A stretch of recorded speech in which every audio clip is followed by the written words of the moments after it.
This is the Tuesday, March 27th, 2018 meeting of the Raleigh Conservation Commission. The meeting is hereby called to order under the authority of Mass General Law, Chapter 131, Section 40, Town of Raleigh Wetlands Protection Bylaw and Stormwater Management Erosion Control Bylaw. Notice is given that both a video and audio recording will be made of this meeting. The agent will now call the roll for attendance. Thank you. Arthur Page. Here.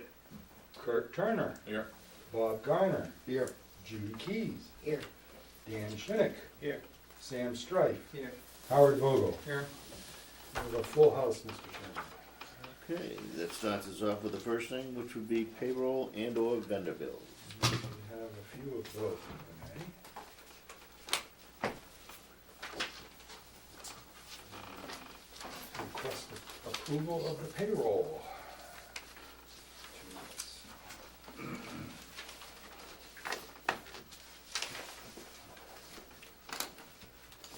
No interruptions for nor'easters. And review and approve our hours. Yep.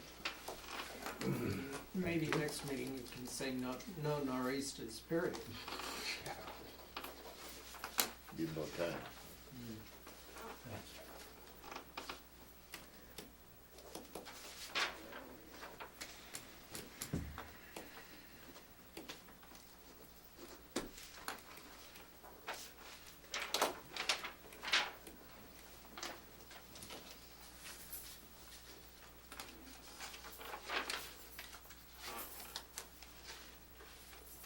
And if I may, consideration of approval of repurchase some first-class stamps for postage in the office. And this is the backup receipt for that.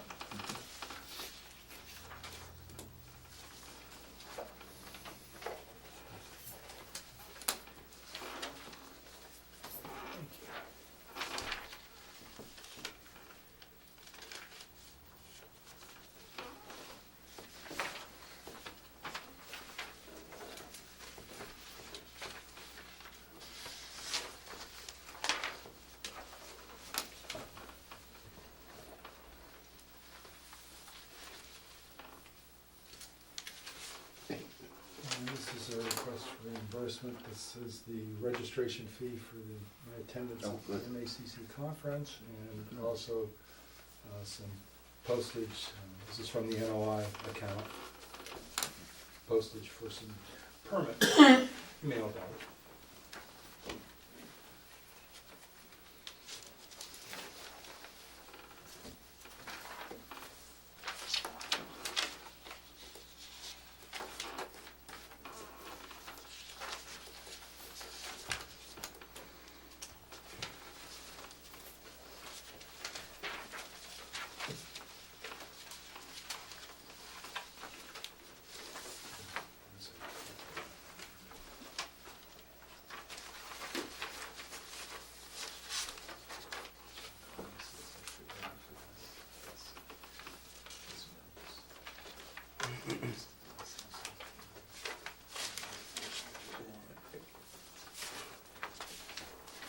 These are the three backup receipts for those purchases or expenditures.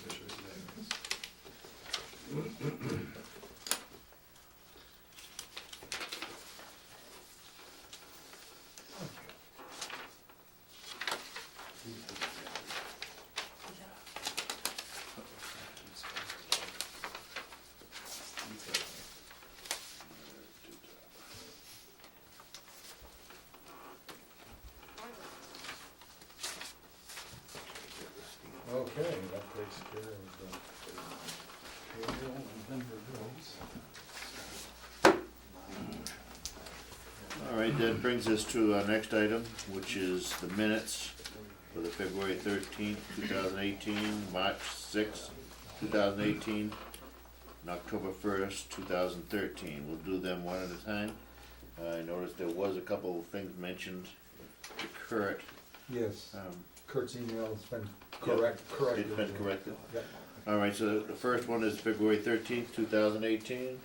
Everybody read the electronic with the corrections? That was the one with corrections, correct? One of them, yes. Yeah.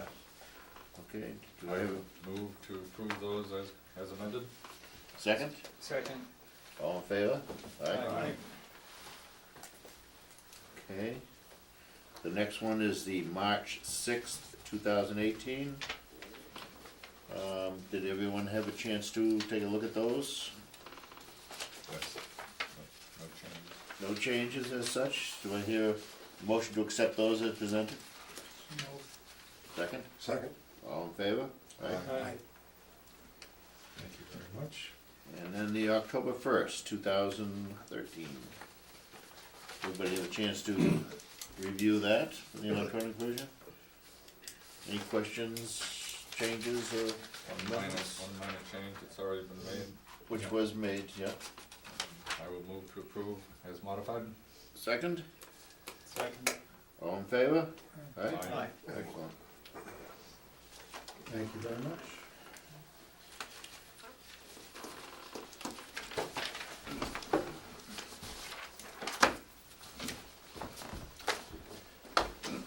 The next item we have under administrative is conservation restriction at Mahaffey Farm, 179 Newbury Road, map 1, parcel lot 35, Essex County Greenbelt Association.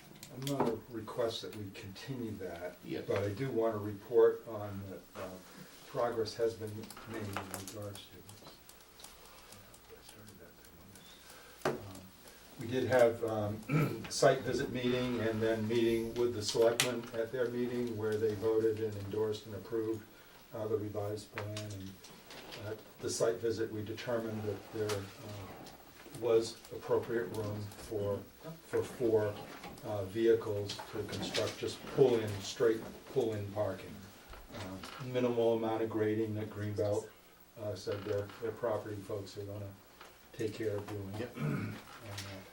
So there has been substantive process made. There's still, we still haven't gotten back from their attorney a review and any comments on the wording, and there's still the outstanding request to put into the CR document some expression of the fact of the 4 parking spaces as opposed to just a general non-specific Okay. amount of parking. Now, should we continue that or with a Yes. vote? Yes. Before we do, at the Community Preservation Act meeting this last Thursday, it was noted that that will be on the town meeting warrant for the second year in a row because the technical circumstances have changed, but there's still funding for $100,000 by the town for the conservation restriction. Okay. Yeah, and the reason for that is that the first article referenced a plan that did not have the parking, did not have the more realistic location of where the trail was going to lead from that parking area. There were some other minor things, but that was the substantive things that needed this to be brought back and put on the town meeting warrant. And I've been working with Deborah Egan, town administrator, in regards to composing the wording of the explanation for that. Okay. Do I hear a motion to continue that to April 17th? So moved. Second? Second. All in favor? Aye.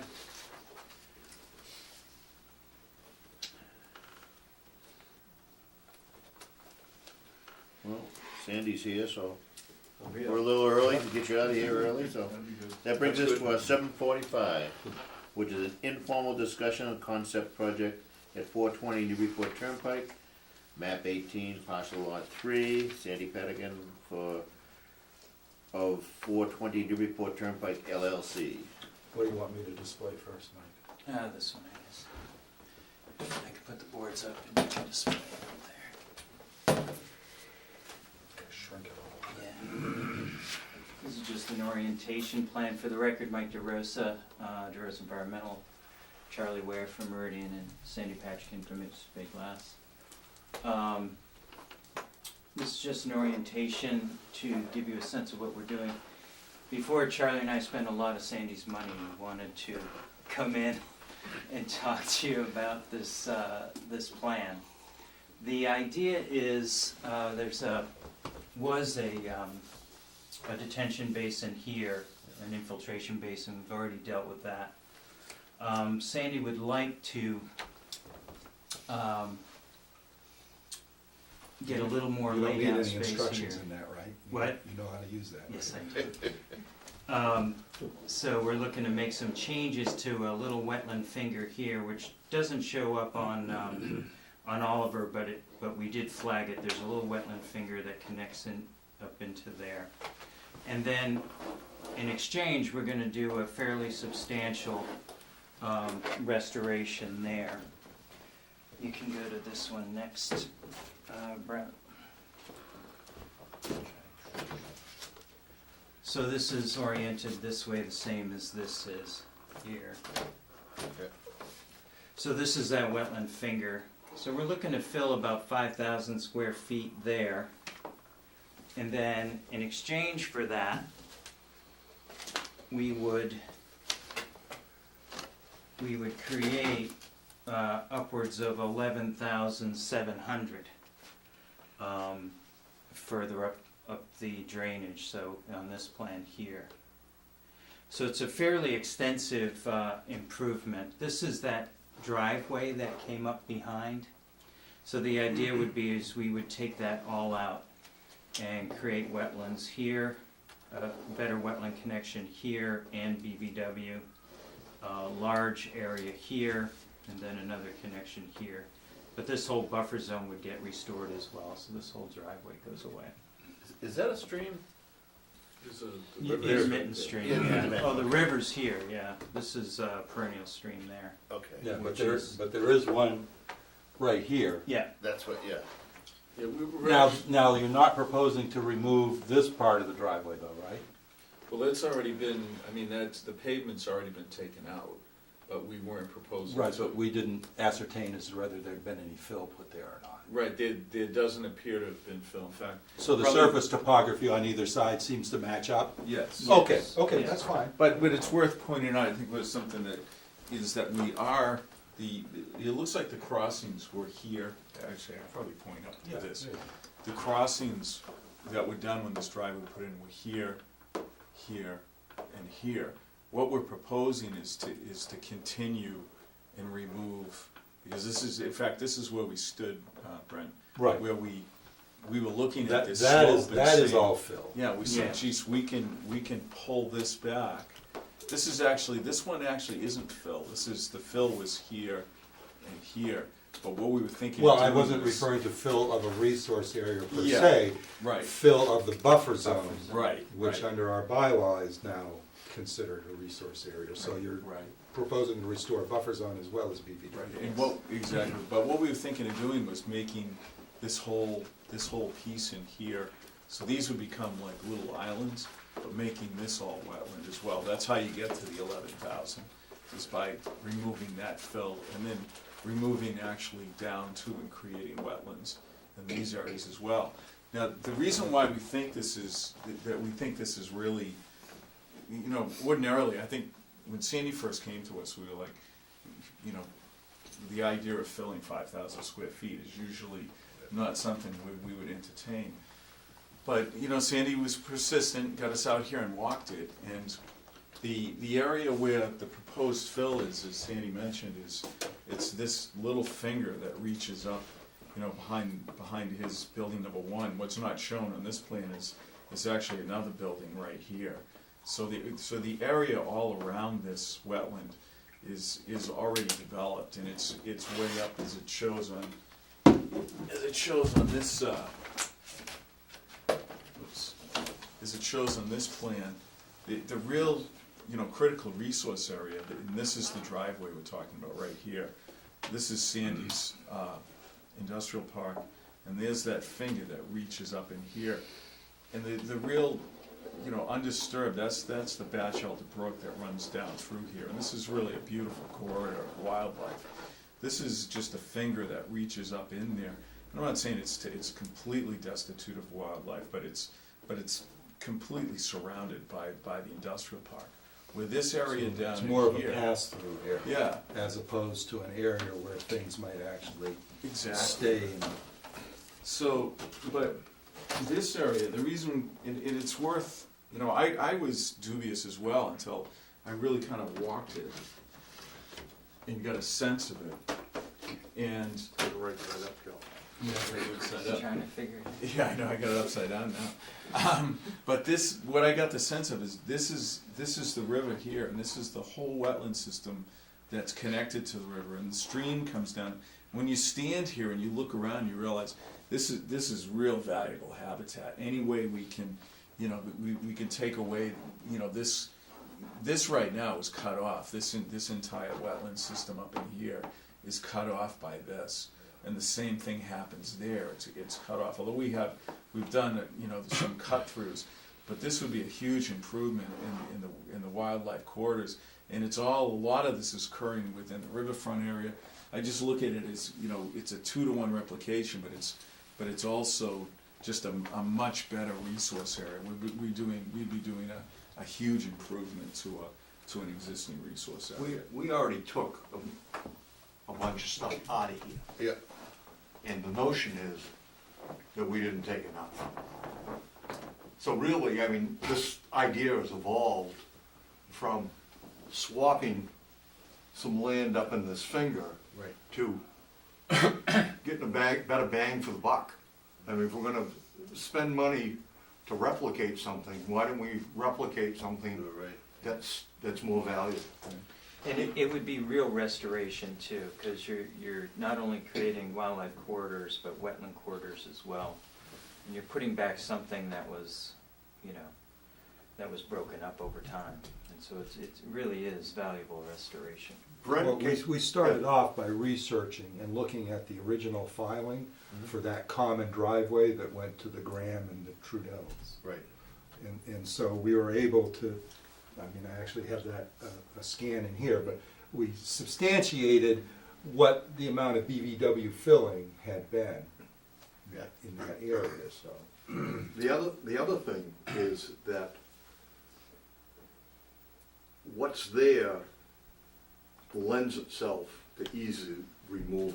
I mean, it's like we're gonna go in there and make a gigantic mess taking out fill.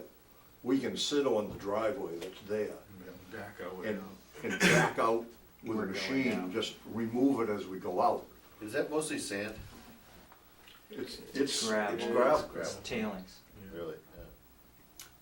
Well, if I could comment on this, as a commissioner, I'm going to have to recuse myself because I'm the abutter on the other side of Batchelder Brook there. And my basement has flooded twice this year. I'm going to speak from the audience when the time comes with regard to this. And if you take that fill out, you're gonna put more water into my basement, in essence, as far as I can see. I like the fact that those water resources are blocked up.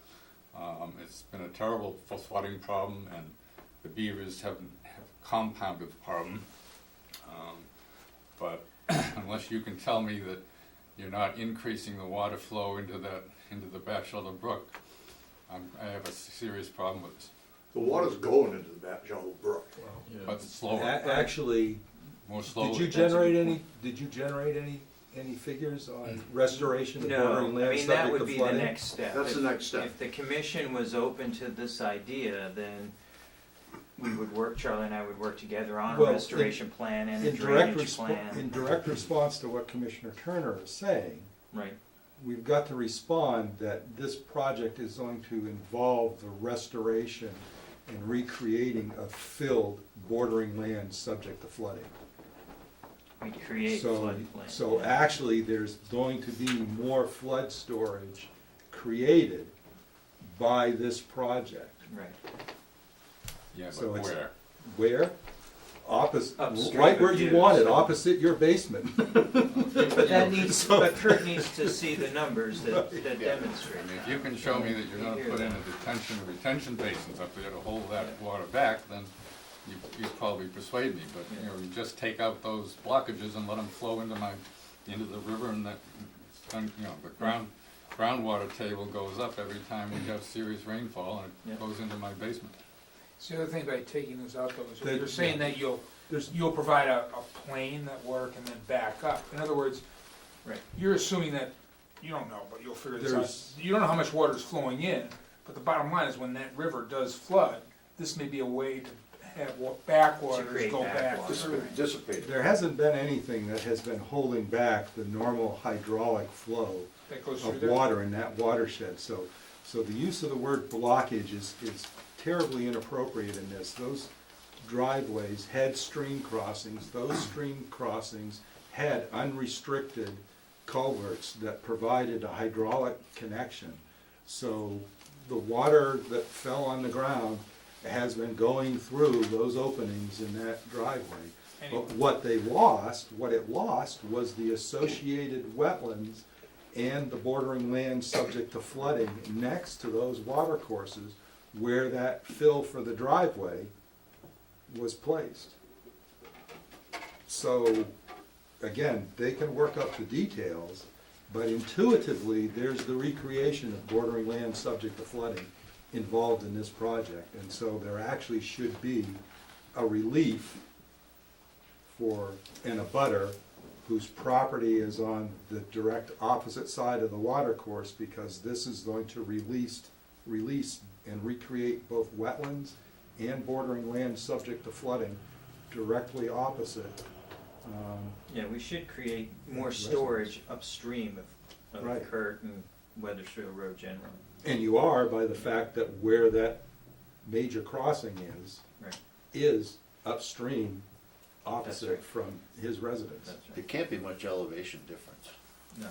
No, there isn't. Yeah. You know, originally, it's funny how these issues evolve. Like, originally, the notion that Brent and I had was to take out culverts that were in there, because they were no longer going to be able to be maintained. And Brent didn't want them to clog up and stay that way. So that's why we took them out. But then when we look at it after the fact and saw what was beginning to happen with the revegetation, from my eye, I said to myself, we didn't take enough out. Right. And that's where we're at, that's where the idea came from for this.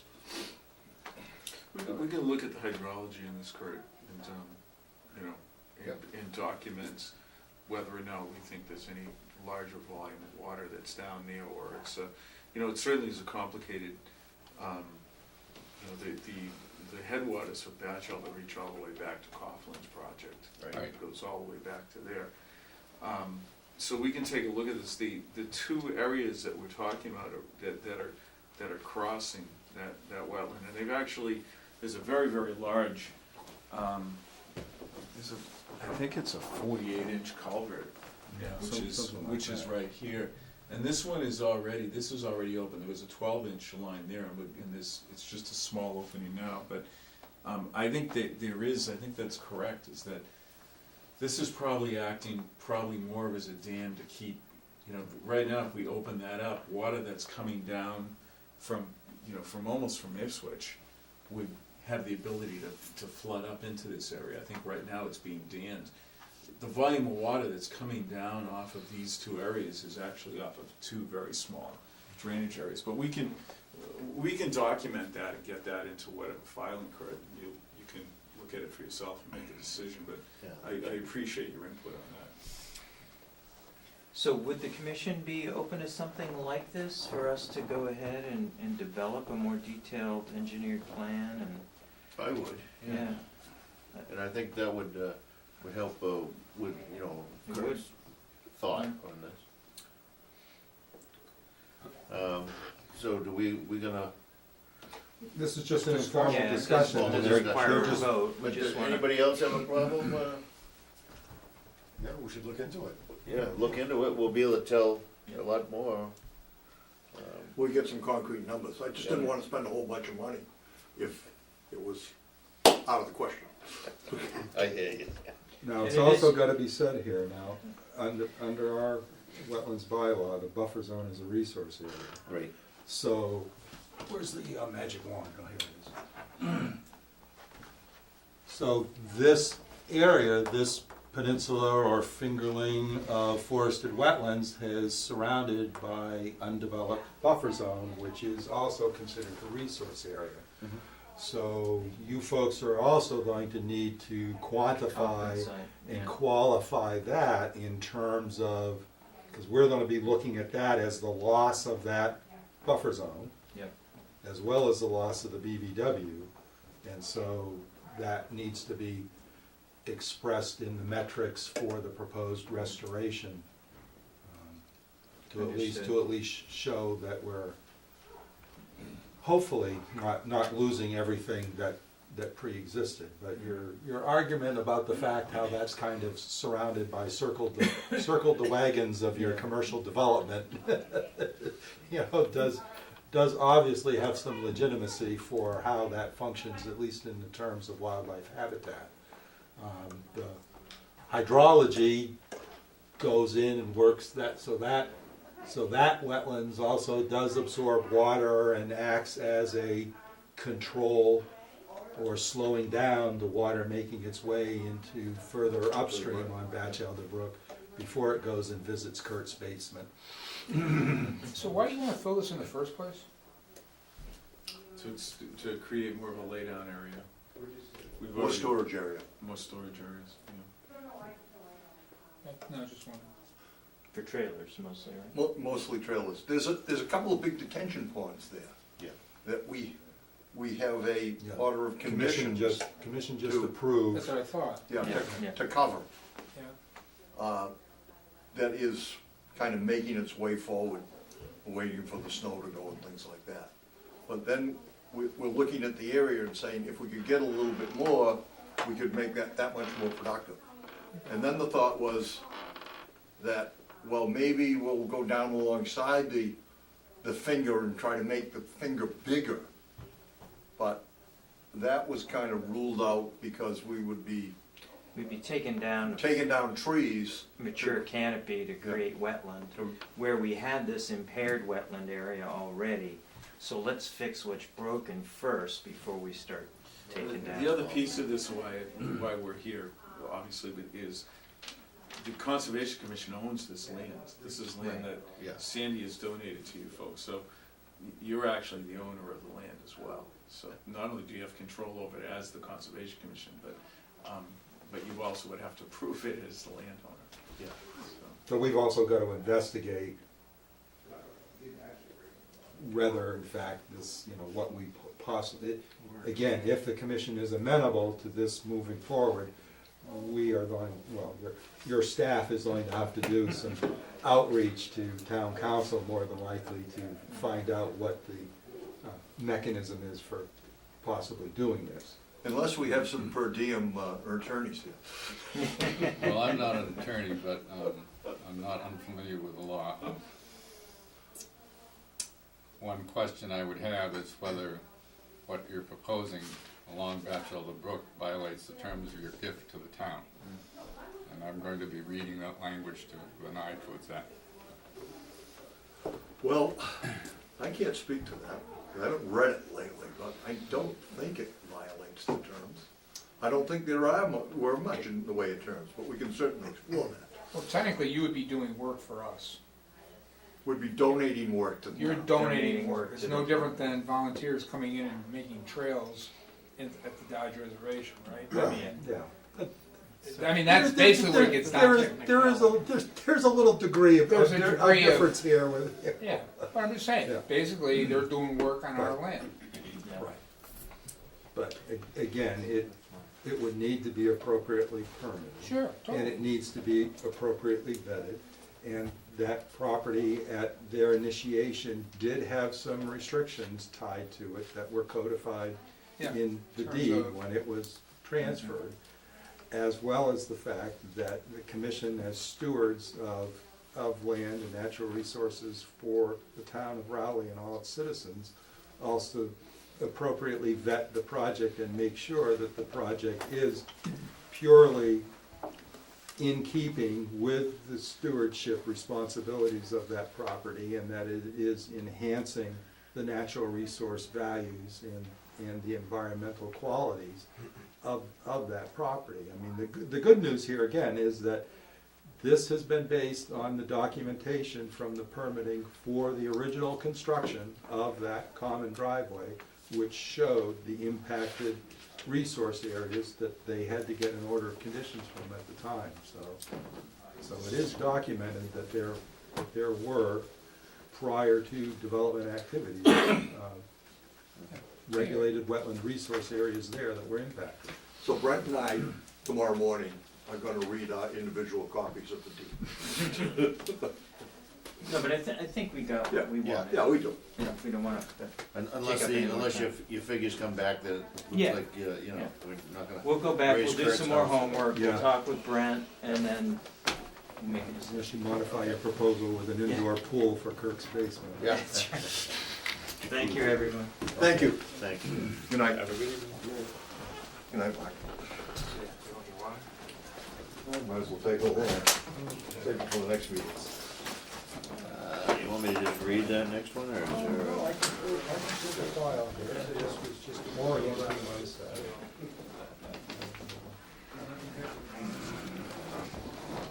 Yeah, 8:30. All right.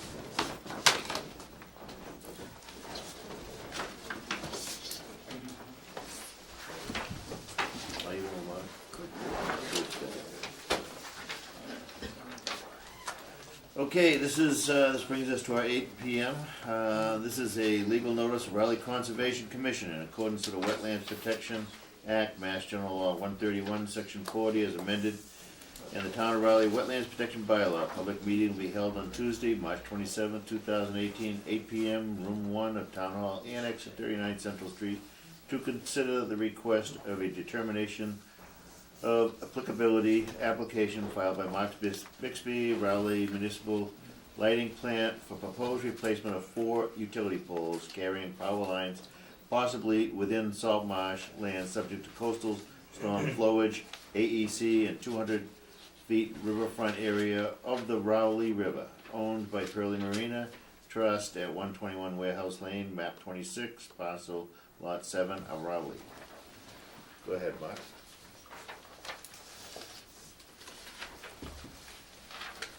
Okay.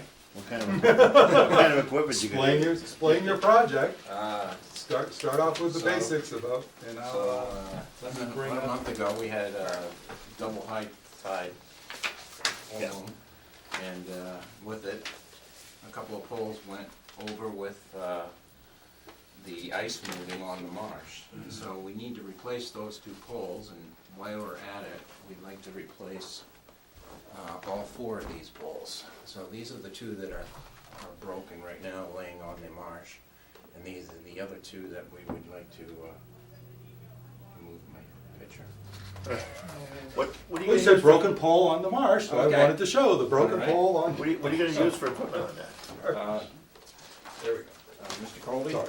from Colby Farm in Newbury. Yeah. He He's got does the drag, salt, double wheels, yeah. he's got the salt marsh,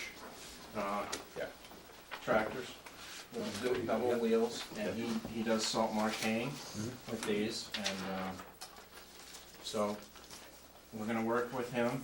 He has a bucket on one of them, and he has a post hole digger in the back of the other one.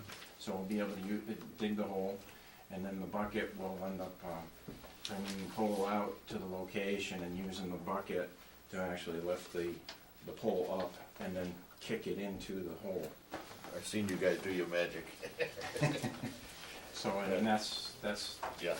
so, and then we'll climb it to transfer all the wires and then remove the existing holes. So that's there to just feed that one house? It goes across, it comes across, it basically comes across, these 4 poles, comes across the river, 1 pole, and feeds this camp in Ipswich. Yeah, so it's there to feed that one Yes. Yeah, and it's been there. forever. The poles have a date of 1953, so, No kidding. so they've been there a while. Yeah. Nope, So the commission does have a memo in regards to this.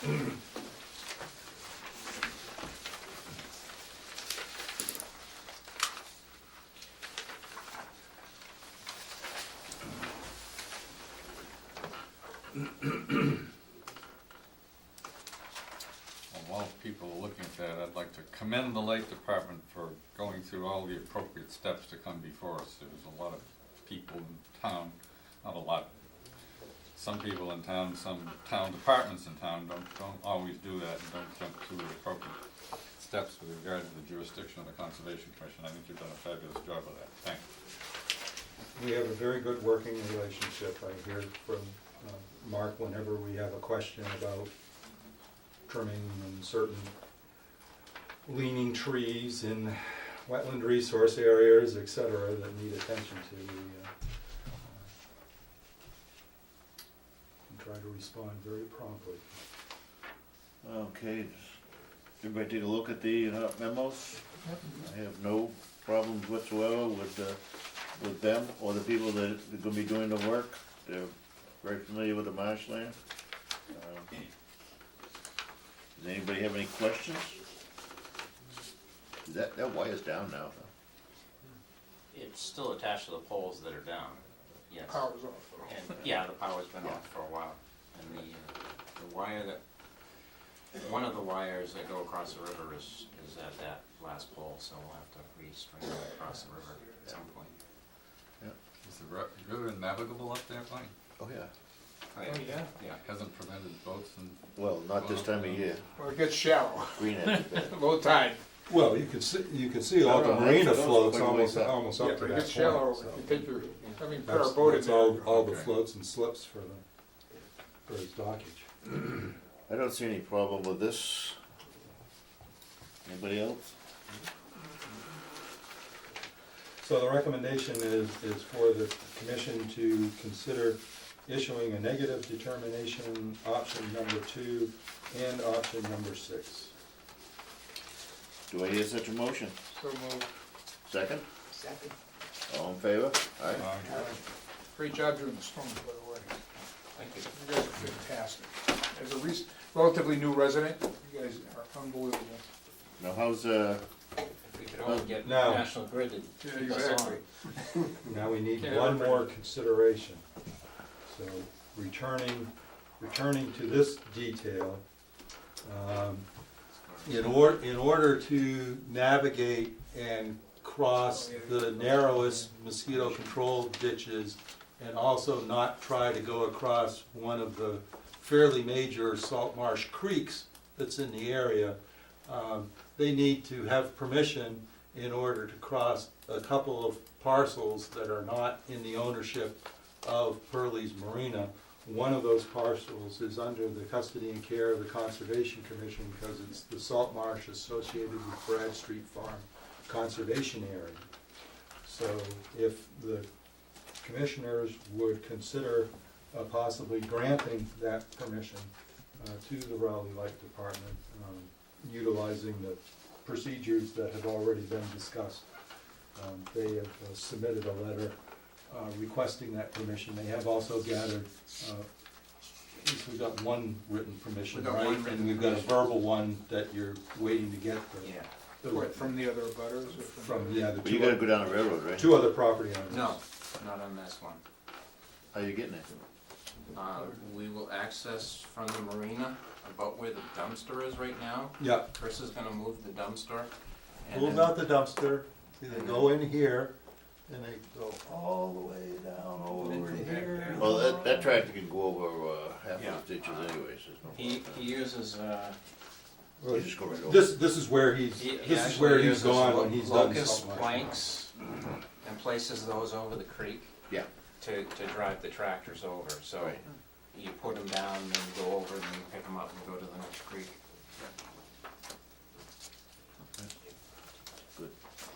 So So again, would you entertain a motion to grant permission for the light department to cross Salt Marsh that's part of Brad Street Farm Conservation Area? I have no problem with it. Do I hear such a motion?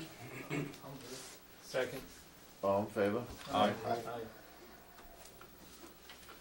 Unanimous, granted. So when do you do that, like in the summer sometimes? We're hoping to do it Negative tides. within the next month. Oh, really? Yeah. Yeah, they got low tides coming up now.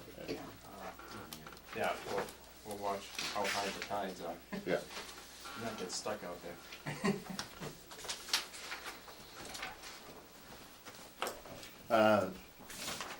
Is that land hay right now? That land hayed at all? It's, I don't think they've cut that no, since the railroad came in. yeah. I mean, the hay is not that high though. I think Brent had a picture of it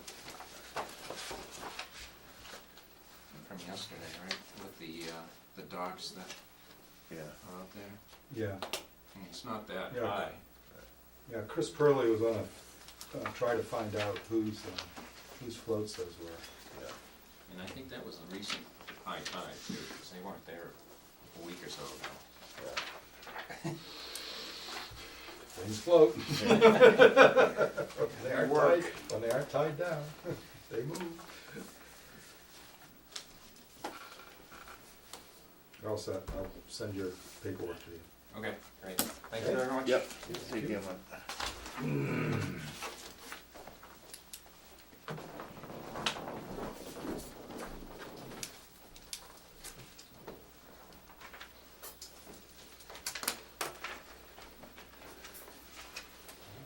Thank you.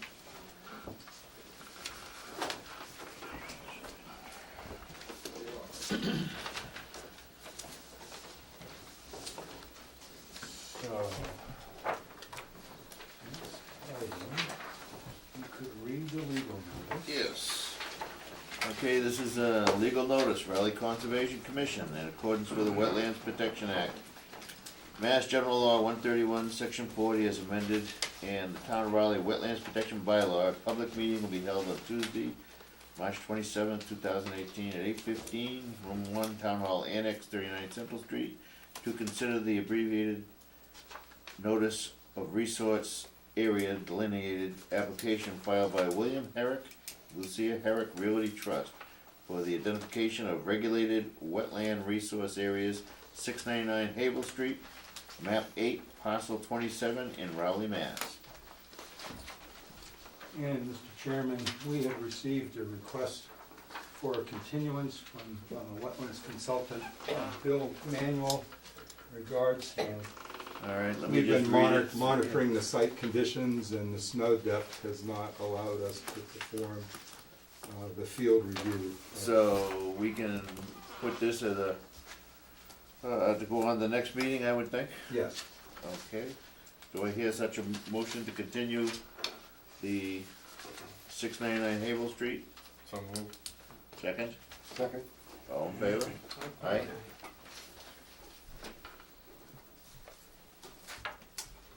Into 417. Yep. Yes. That'll be April 17th, 2018. So the time on that? Not as of yet. We set the agenda times, A week before. approximately a week and a half to 2 weeks once we have application Are submittals. those online? When we create the agenda, yes, we Yes, post it the is. agenda Okay, online. Great, all right, so April 17th. If you wish, you can send the office an email, and I'll be glad to email you directly once Okay, I set the agendas. all right, sounds good, thank you. You're welcome.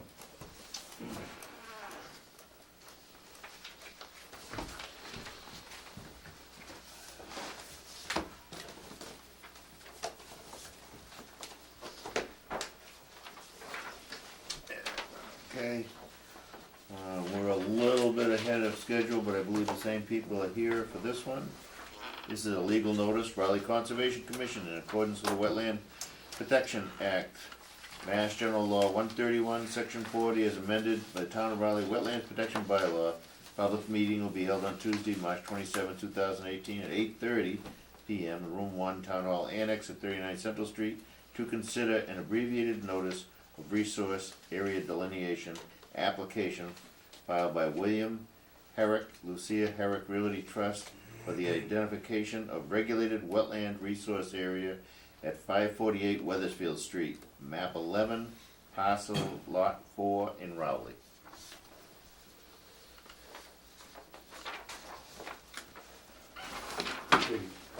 Mr. Manuel was not going to be in attendance this evening, but he and I visited the site. And Susan Herrick? Yes. Yes.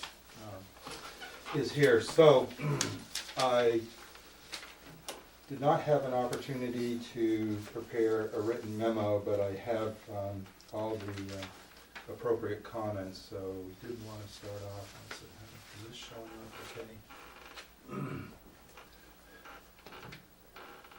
So the commission had a prior application from, I think it was Mr. Zampel, where Bill Manuel and I had reviewed the other extensive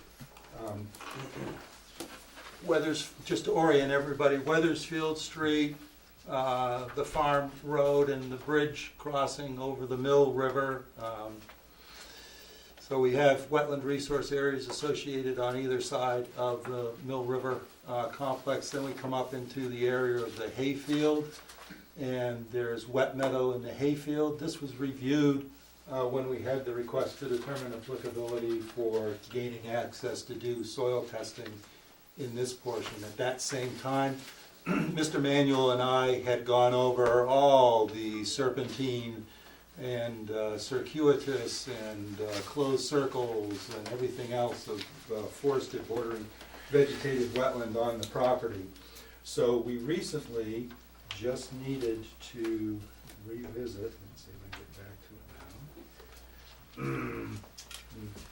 Just needed to revisit the bordering vegetated wetlands delineation on the Weathersfield Street side of the Mill River, and then on the opposite bank going over to the abutting property to the east, the Rossi property, and then also following this bank down and going over to the Levine property, which I completed with Mr. Manuel our review yesterday. So there is only the need for some minor revisions made to the plan, such things as, for some reason, the Mill River got titled the Miles River on the plan sheet. So there's a few things like that, as well as getting the legend to reflect the bordering vegetated wetlands, et cetera, and stuff. So if And red delineation, the memo also says the Miles River, so. Yes. Technical. Well, it's definitely the Mill River, and it's going to be corrected. So, but if the commission wishes to vote to issue the ORAD, plus we have to wait for DEP to issue the file number to it. But other than that, just allowing the plan to go back and forth and getting the plan revised to make sure it meets our standards and has things correctly named and located on it. I can recommend to the commission to consider voting to issue the ORAD contingent on the file number and contingent on approval in the office of the appropriate plan revisions, if you so choose. Anybody have any problems with that? Any questions? Any questions from the audience? Do I hear such a motion? Second? Second. All in favor? Aye. Okay, thank you very much.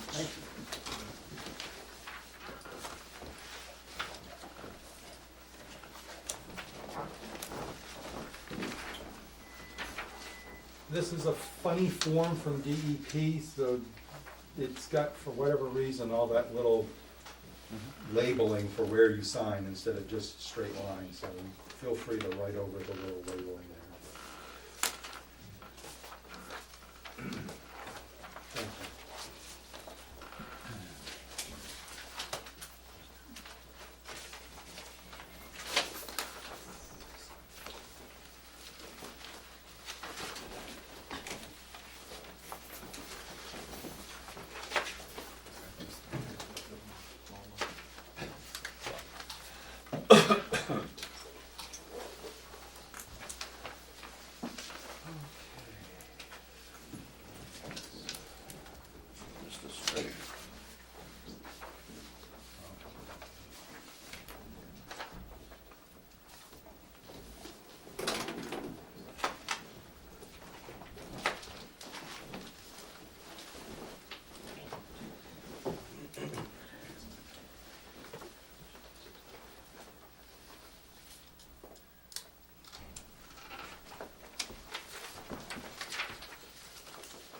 Chairman, I'm going to step out of this since we have the applicant title. Yes, you can be excused, I understand. This is the legal notice, Raleigh Conservation Commission, in accordance with the Town of Raleigh Stormwater Management Erosion Control Bylaw, as amended, a public hearing will be held Tuesday, March 27, 2018, 8:45 p.m., the Town Hall Annex located 39 Central Street, to consider a stormwater management permit application filed by TST Realty LLC for the proposed construction of 6 residential house lots, driveways, clearings, stormwater facilities, utilities associated with grading at 180 Central Street, map 24, parcel 39, lots 1 through 6. Total site disturbance is approximately 198,295 square feet, 17,054 square feet at a slope of greater than 15%.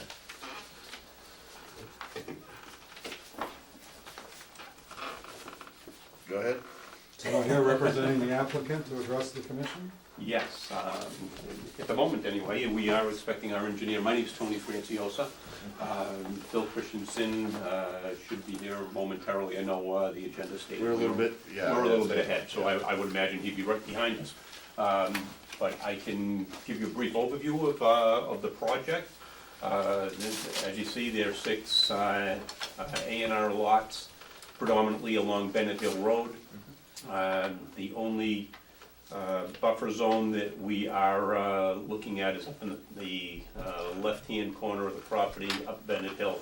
There are some wetlands off property, so that we do have a little buffer zone situation that we're doing everything we can to stay out of that buffer zone, and I think we've got the house and the septic sited so that we will be out of that buffer zone. This is not a wetlands application, may I remind you? Again, I just want to give you guys an overview. If there's any specific questions that I can answer until Phil gets here, I'd be happy to do so. Positioning of the lot, use of retention, proposed retention areas, amount of disturbance, that's all what is germane to the stormwater permit. Okay. But we're glad you're out of the buffer zone and not filling wetlands. I mean, we will give you that that's a positive. Okay. I'll take that as a good thing. So as far as disturbance goes on the lots, we're probably looking in the area of anywhere, depending on the lot, obviously, there are different considerations on each lot. Some may have a little bit more than others. Anywhere from 6,000 to 10,000 square feet of disturbance.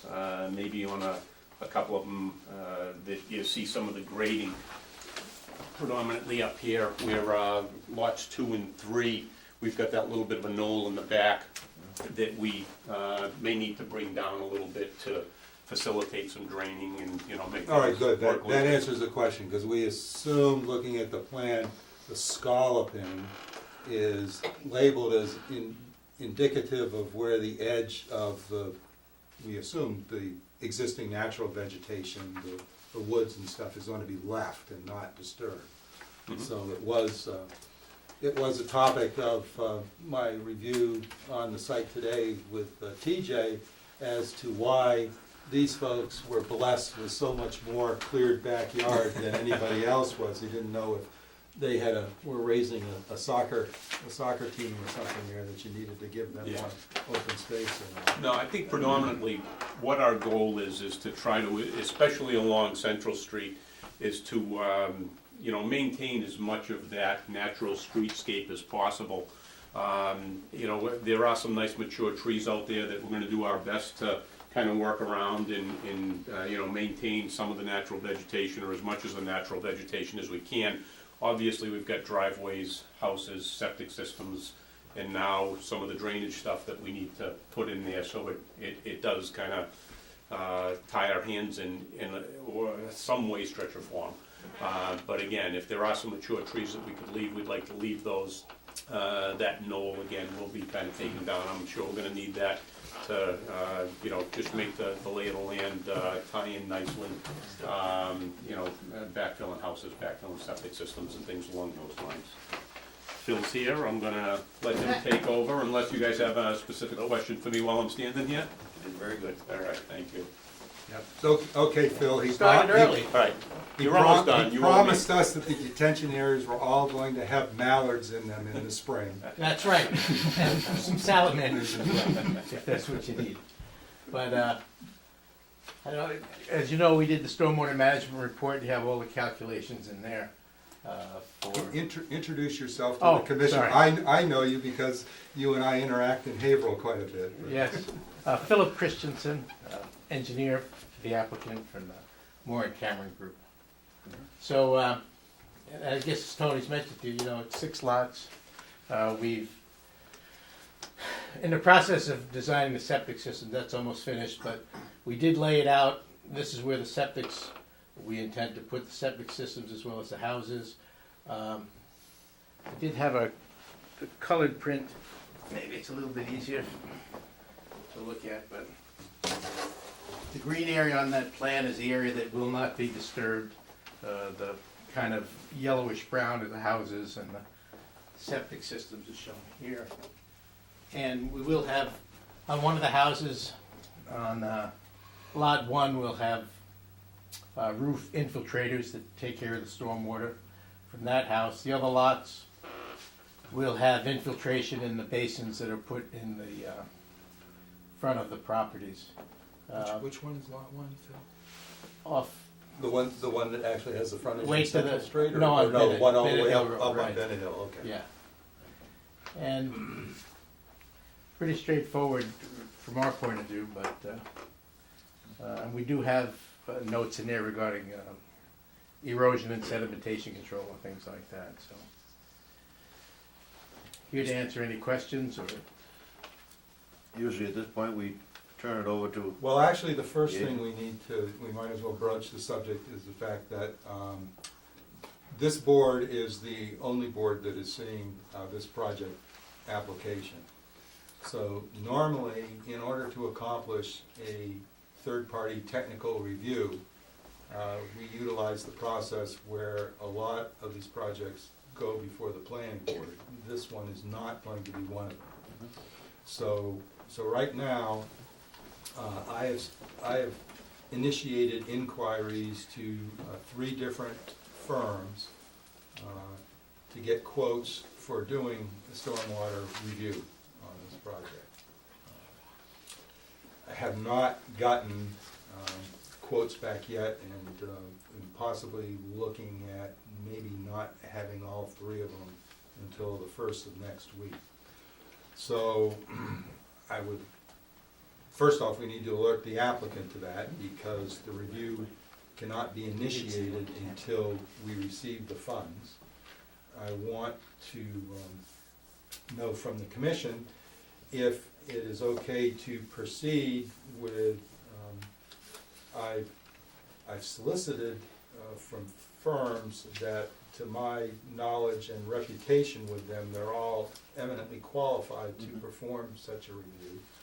So I'd like to know if the commission would like to instruct me to pursue the most economical quote that's for doing the same type of review of engineering. So I'd like to know if the commission wishes me to proceed administratively with reviewing the quotations, choosing the one that appears to be the most economical but still providing the same qualified credentials and review of the project, and then reach out to the applicant's representative with the need for pricing, and then initiate that review upon receipt and deposit of the funds to pay for that.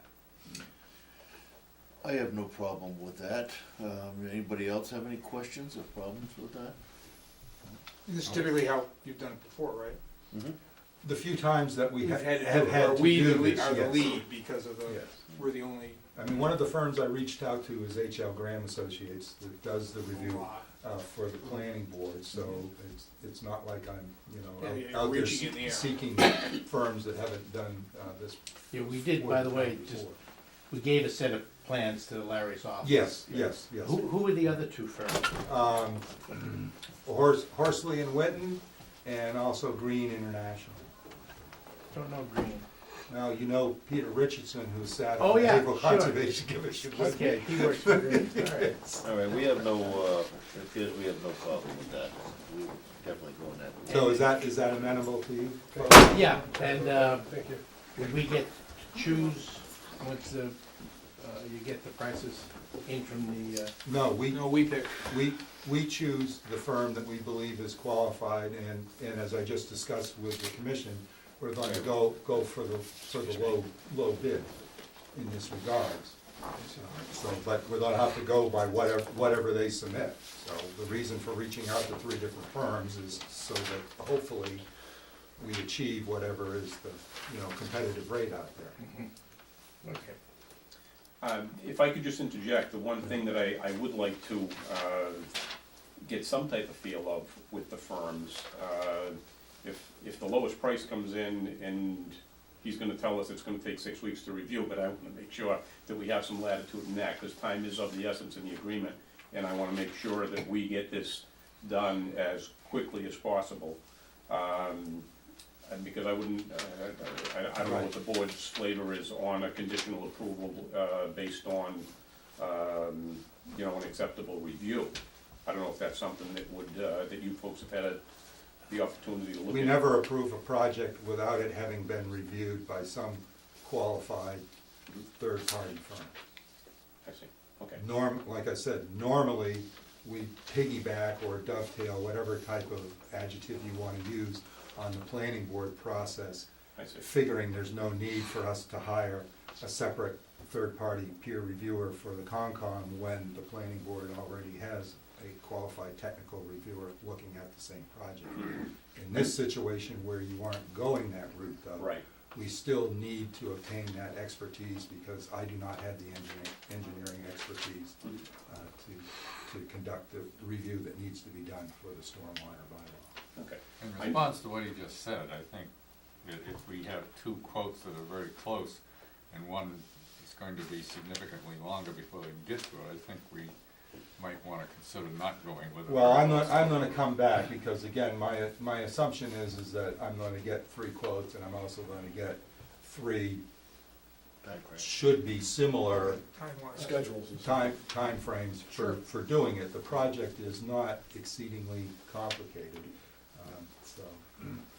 So that being said, if they all tell me it's gonna take 12 weeks though, what do you want us to do? Because I'm not gonna recommend the commission approve this project without us having some type of review from a qualified firm. That's fine, I understand that. I just asked that we have again, maybe a little bit of input in making that selection, and again, based predominantly on. I'll reach out to you. If everybody else tells me 8 Yeah. weeks, and I've got one person that tells me they're gonna do it in 3 weeks, and they're $1,000 more, I'll reach out to you and say, are you willing to pay this money for this firm? I'm sure the commission would support, Yeah. again, assuming the I'd- qualifications are all I'd appreciate the that. same. Yeah, and I know We'll be I glad dealt to do that. with Larry Graham before, he just did a review on a subdivision we did in Georgetown.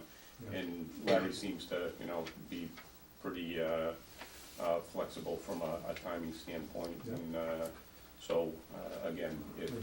We just never have any idea what everybody's individual workload is, so Certainly. we'll certainly be glad to communicate with you, and if that becomes a parameter that That would needs to be- have attention given to it, we'll do that. Excellent. I do the reviews for the city of Newburyport, and, I got one in today, we'll have it next week, and generally somebody like Larry or me that does a lot of that, we're pretty responsive. Yeah. So I think Larry will come back within a reasonable time period. Okay, so we've covered that topic. Yep. So, feeding right on into that, today at the site visit, the plans that were submitted and the plan that also came in for doing some soil evaluations with the Board of Health today, it doesn't appear that there's been any soil evaluations done at the location for the basements. That's right, it was, So the request is, unless you are gonna give us a good spirited argument about why you don't need to know what the soils look like there or the separation from groundwater, the request was going to be that because you're going out there to do some soil evaluations, is it all possible since these don't have to be Board of Health witness evaluations, could you also do soil evaluations where you're proposing to put Yes, the and in basins? fact, we do, actually do infiltrometer tests Okay. in those locations, rather than rely on just soils data. Right. Because I think we're gonna find that any qualified reviewer is gonna ask us whether that information was done, and I don't have an indication, unless I missed it, that it has been done at this point in time. No, it hasn't been done in those locations, no. But what you'll see is that the infiltration rate assumed is fairly low compared to the types of soils you have there, so I feel confident it'll work, but we'll do those tests as well. Yeah. Yeah. I think it would be good. Yeah. I think it would just, again, give us hard and fast empirical data, Yeah. especially where you're going back out to do some soil evaluations. Hopefully we'll be out there soon. Yeah. I'm sure the reviewer will be looking forward too. Well, that's what I anticipated, so that's why I thought I'd bring it up, in talking about it tonight. So other than that, I don't, Okay. those are the key things we need to advance our review of this particular proposal. Obviously, this is the time for the commissioners, if you've seen anything, and also for us to possibly ask the audience whether there's any abutters here or anything that wish to address the commission. But everything is all staked out on the site. It's very easily accessible. There's a little bit of snow cover out there, but I think it only amounted to like 6 inches, at least on the Bennett Hill side. If you do decide you want to take a look over here, the good news right now is that the snow is holding down all the raspberry canes, so you won't get totally torn up walking in onto that site. And I think there were different flag colors, right, differentiating the houses Yes. from the systems and everything else, so it's easy Yeah, to follow. yeah, no, it is, it's very well marked. What's the average lot size? Excuse me? What's the average lot size there? A little over 60,000. I mean, it's Okay, just wanted- slightly under 9 acres, 6 lots. okay. Do I have any questions from the audience? Yes. We got here, I'm sorry, could you please identify yourself before you I'm Mary speak? Berenger, I'm one of the abutters. We live at 115 Bennett Hill Road. And we were under the impression that this part of the meeting would start at 8:45. So I was just requesting a quick summary of what you went over. From us? Yes, please. Sure. It's just, as you can see up there, proposing 6 building lots. Yes. 5 will have frontage on Bennett Hill Road, 1 on Central Street, served by septic systems. And the drainage pond, the drainage areas? Drainage flows towards Bennett Hill Road on those lots. So you see. Thanks. Over in here, there's a There's a basin. basin, there's one here, Yes. and one here. Yeah. This house has roof water infiltrators right in that location. And the And basins the are, disturbance, by the way, see that tree line right there? yes. All of that area will remain forested, and this area right here will be open.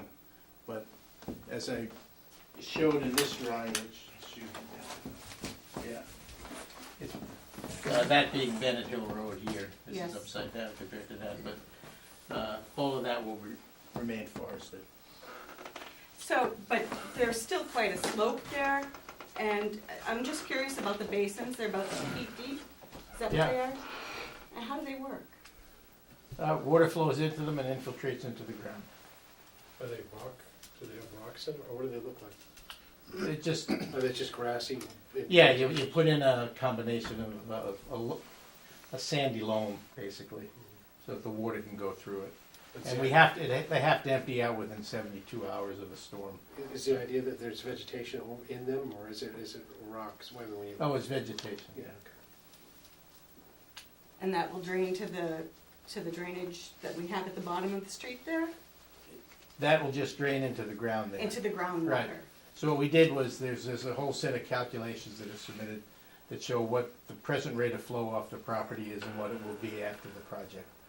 So we show that there won't be any increase in the amount of water that goes to the street, and that will be reviewed by whoever they select. That's determine the if it's standard, that the post-construction condition of the development needs to not discharge a larger volume of water than the undeveloped Right. condition of the land Okay. did originally.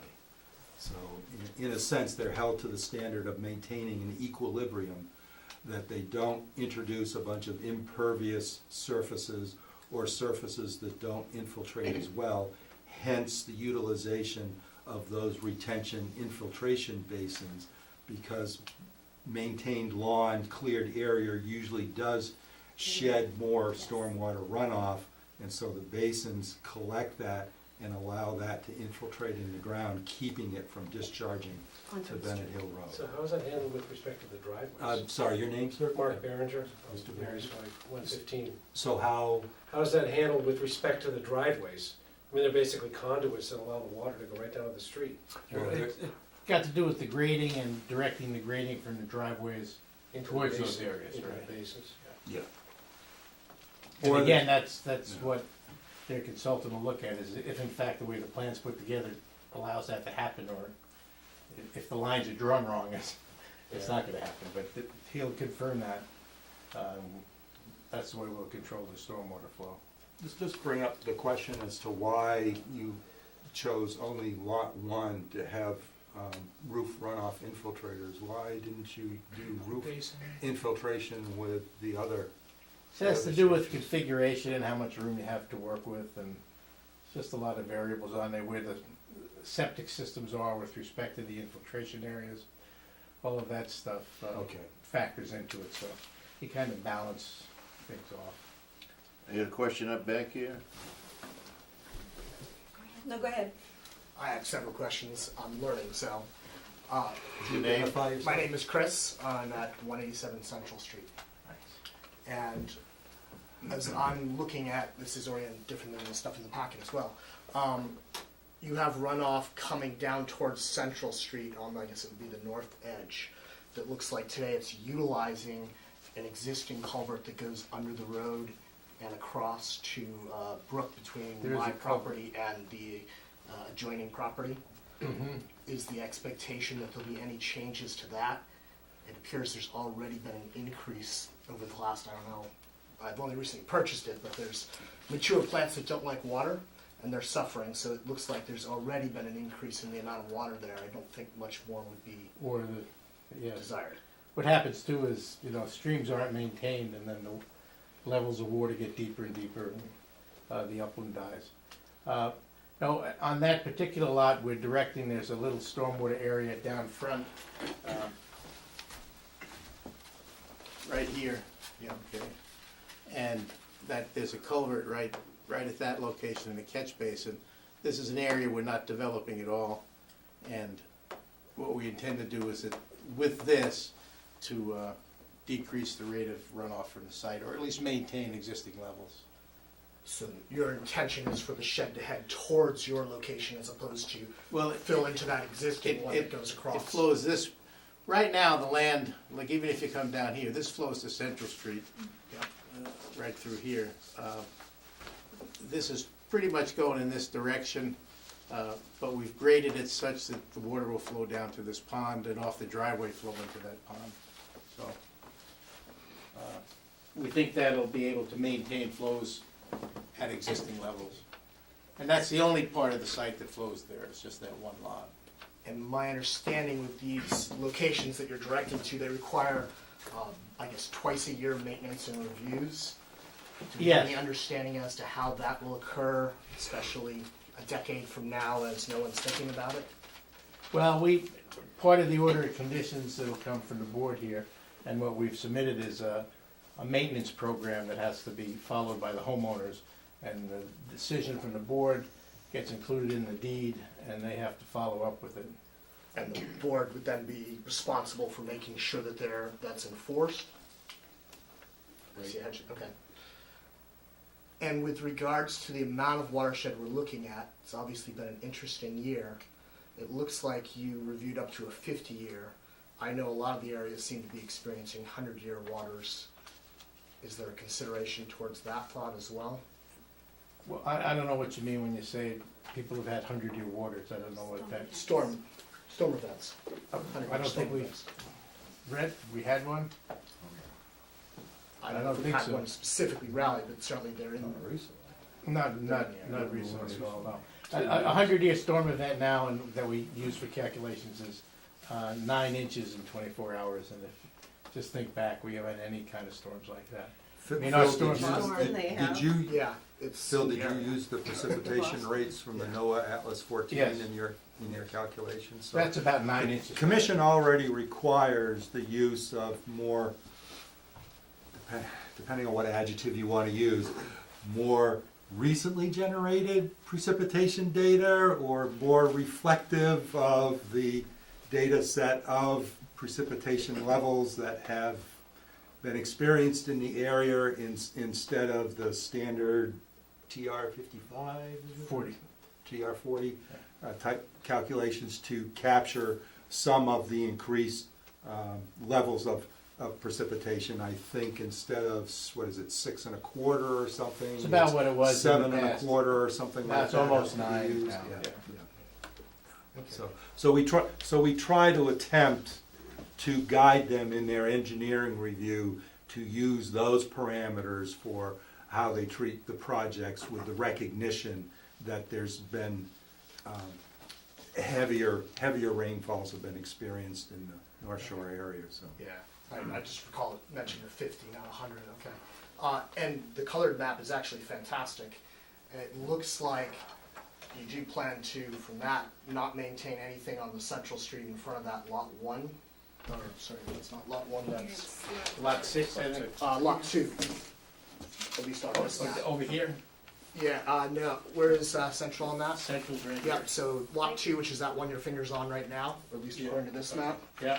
It looks like along the street, I know today, about every 15 feet, there are some wonderful mature trees there that are certainly providing both beautification and obviously some historic nature that I suspect are also quite effective in some of that watershed redirecting you're mentioning. That looks like there's no indication to maintain those? As shown on the plan, no, but we could take a look at that. They're on Bennett Hill too, those red Yeah. maples. Yeah, they're very nicely spaced the whole way along. Again, any part of the streetscape that we can maintain, we will, you know, with consideration that there is grading, there is septic systems, houses, driveways, et cetera, and now detention or. But yeah, if they're, you know, if they're drainage I good trees. suspect they're close to, but I would not know, I don't know the exact ordinances, they probably are not far from the city's setback. But, Town. sorry. Town setback there. Was there any other questions? Did you have a question? Yeah, Barbara Pierce, 111 Bennett Hill Road. I've lived there 52 years, and I know for a fact that they used to dredge the pond and put the clay up on the hill. Is there any soil sample type thing that they check on? Yeah, in fact, we did, there was a spot, Tony, you remember? It's right over here, was it? Was it some of the clay that was, that we here. found? Yeah. Yeah. Yeah, there was some up in the front of lots I thought it was in 1 and 2. You know, we Yeah, did. there was a spot, it was odd, it was very odd, so you could see it, you dug it, you just kept seeing loam Yeah. or clays. Clay. We did Lot come of across that clay. when we did the perk tests out there, and, you know, we obviously, anywhere that we saw that it was a fill material, we moved away from those areas to provide acceptable perks and acceptable house That's locations. probably why it hasn't perked in all these years, too. At that location, it wasn't right, so we dug a hole and then moved from there to find a place that would perk, right? Go ahead. Just one last question, why is this not going on for further review, I guess, by the zoning and planning? you'd have to ask them that, because this is the Conservation Commission, and therefore we don't implement nor are we experts in zoning We could- regulations. So. Just to fill you in. There seemed to be some indication you were aware of it, though, so I was just trying to see if there was a little background. But under state law, and it's under the rules and regulations in Rowley, there's things called approval not required plans or Form A plans, it's the same thing. And if you have adequate frontage and area, you could generate on an existing street, you could generate a plan and divide it like this, and it's given to planning board, and under state law, planning board has to sign that plan as approval not required. So subdivision in this state means you're creating a new roadway.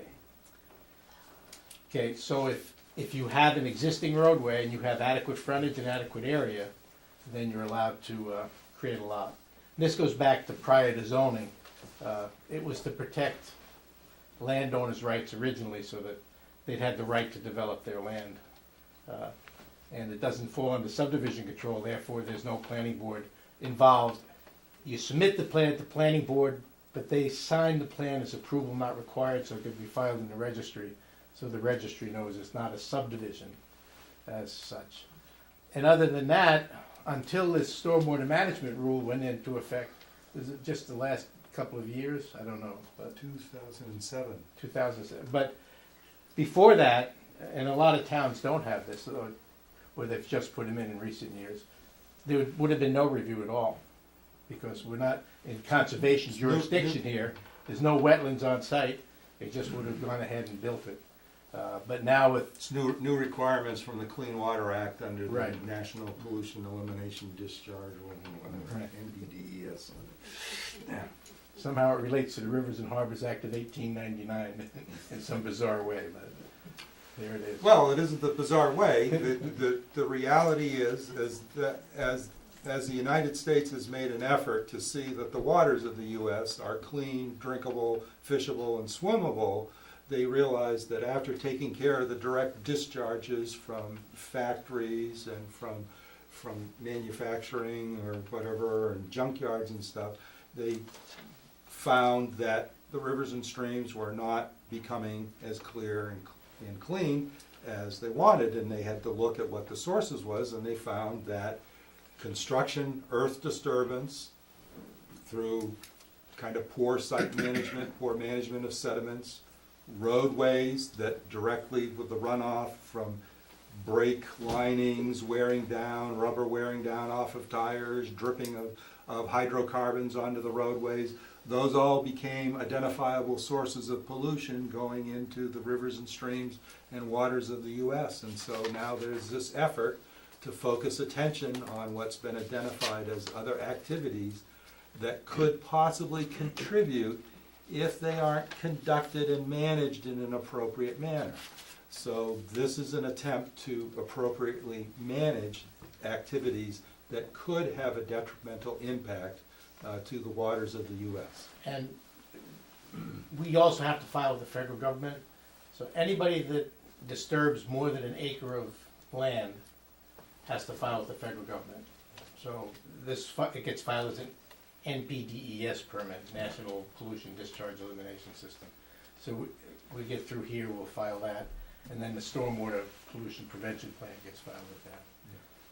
Well, this is those are dovetailed in the Right. requirements of this permit. Right. So this is kind of a local implementation of that Clean Water Act EPA mandate, so. It is implemented differently in different states. Doing a job in Texas now, Yeah. and the only thing they care about is erosion. They don't care about stormwater unless it can be shown that the water is going to affect the stream erosion nearby. Other than that, all But they they care may about. have just had a big lesson and maybe changing that focus. And this is in a Houston area too, but it's interesting how it's implemented differently in different parts of the country, even though it's the same federal regulation. Have any more questions from the audience? Go ahead.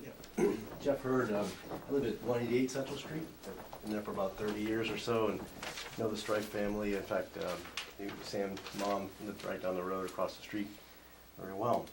So I just have a couple questions, and I think it's the jurisdiction of this panel that has to do with the Title V that goes with the property. Is that correct? No, It's not. absolutely not. Okay, so well, maybe it was brought up a little.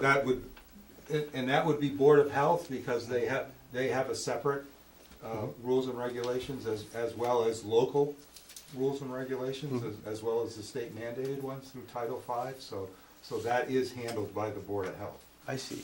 Well, I guess my question was in regards to water, and so I guess it's sort of, maybe it is Board of Health, but maybe you can guide me as I ask it, and if it's not appropriate, then we'll table it. But I guess my question was, because I've been there for 30 years and I've seen multiple, maybe 3 or 4 times where the perks were attempted on the property, and I wasn't able, and as far as I could tell, none of them were successful. So I was interested to see that they are successful in this case, which I wondered if that was if there were any waivers, or was it a standard Title V that was applied? You'd have to go to Board of Health for that. Okay.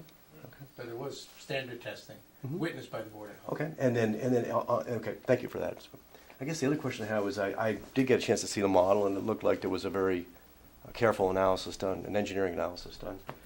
But I also know, as an engineer myself, that the models aren't perfect.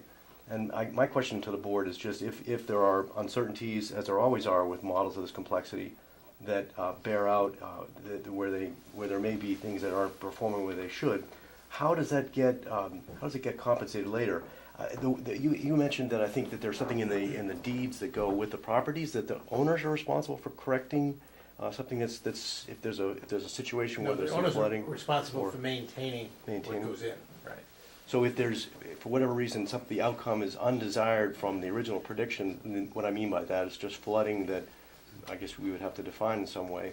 Whose responsibility is that? Well,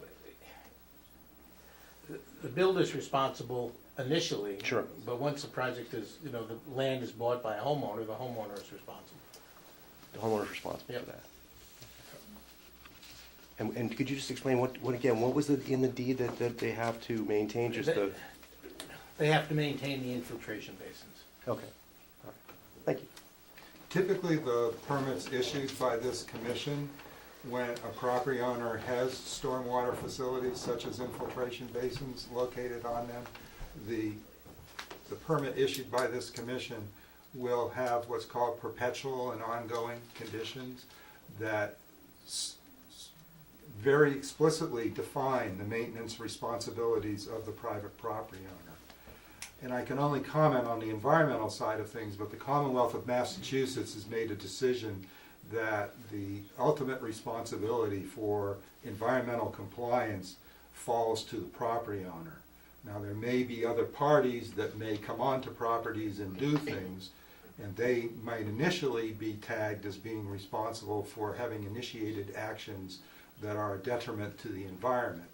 But ultimately, the Commonwealth assigns the final responsibility for environmental compliance to the property owner of the land area where those activities occurred. So consequently, when this board issues a permit, it usually always has some conditions for facilities that are expected to perform and do some type of function, such as the infiltration basins or the roof runoff infiltrators, or even if the structures have gutters and downspouts on them to collect the stormwater. The permit issued from this commission will assess and put the perpetual responsibility for the owner of that property to keep those in a functioning condition. Thank you. And in this situation, though, there is sort of a check in that the town is obviously going to notice that it might start experiencing drainage issues on the street, Bennett Hill especially, if in fact the stormwater isn't appropriately managed by the property owner of that parcel that is, maybe for whatever reason, maybe they negate how their basin is functioning or something else. So the town is going to look to care for their infrastructure too, and not see if all of a sudden we start getting excessive future discharges of stormwater coming that is having a detrimental impact to the roadway or whatever, then the town is going to look to have a conversation with the property owner to make sure, in fact, that they are appropriately maintaining their facilities and not discharging excessive stormwater. At least that's how it's supposed to work. And we as reasonable, responsible people believe that we will be dealing with reasonable and responsible property owners in the future that will correctly respond to their obligations of the piece of property that they choose to take ownership of. Did I hear any more questions? You have another question? Go ahead. Yes. Two questions. The lot on the, I'm just wondering why you put that last lot on the right, the one that's down in the corner of Bennett Hill and Central Street, why that wasn't swung around to Central? Why didn't you use that land? It just seems like you could have got better spacing overall and of the sort of lot Kind of a question to positioning. and- Mr. Christensen, I think. I can take that one if you like. Seems like you made every effort to put as many as you could at Bennett Hill. Just wondering if, you know. Yeah, well, honestly, Bennett Hill is, I don't wanna say a better approach, but from entering a driveway, you try to take, anytime we do a house, we try to take it off of a main road. Okay. So where Central is more of a main road than Bennett Hill, it makes more sense from a safety standpoint and a marketability standpoint to bring it in off of Bennett Hill. So it's really That's a market, tough it's really That's- marketability. That's gonna be Very really Well, tough. it's marketability as well as Yeah, it's safety, like I said. marketability, right, yeah, mostly. Yeah, right. well, Well, no, I absolutely. think safety is. Well, you have another driveway on Central Yeah, Street, you so. right Well, that one across we don't from have an the option rickshaw now. Yeah. driveway, and then you're right by the corner where cars are coming both ways. And that's why we provide a turnaround so people can pull out as opposed, we wouldn't It'd want, be tough. you know, you never know, somebody's gonna back out onto, Bennett Hill at some point in time, I would imagine, you can't tell everybody how to drive, No, but, no, it's you know, just we a tough provide a driveway, it's a turnaround tough so that there location. is safe, in and out to the driveway. And my other question is, how does the basic project flow? I mean, is that, all that land gonna get clear cut at once, or what's the overall vision for how, and I'm sorry, we I came in think late. there's a so- picture right here. I'm sorry? Yeah. I know, Well, but where the houses are being built. I mean, is all that whole swath there in front, is that all gonna get clear cut at the same, or do they go in one at a time? Just wondering what the plan is, how these houses get, do they get Right. staged in, or do they all go in at once, or is that already been decided, or?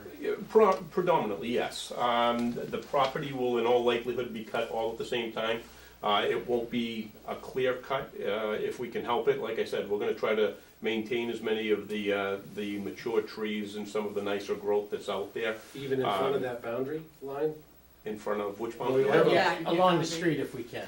Yeah. Along the street and whatnot, yeah. And if, you know, even inside the lot, if we can leave, you know, although it's cleared, if we can leave a scattered tree here or there. So you're basically gonna try to go in like where the driveways are and then just clear for the house area, is that? But you got the house, the Sort of the septic idea? system. More or less, Yeah. but again, Yeah. with the, you know, with the infiltration systems that we have here now and with the septic systems that we have to put on the lot, you know, a lot of that has to be cut out and backfilled appropriately. You know, there are regulations that we have to obviously adhere to when it comes to installing a septic system from slope and whatnot.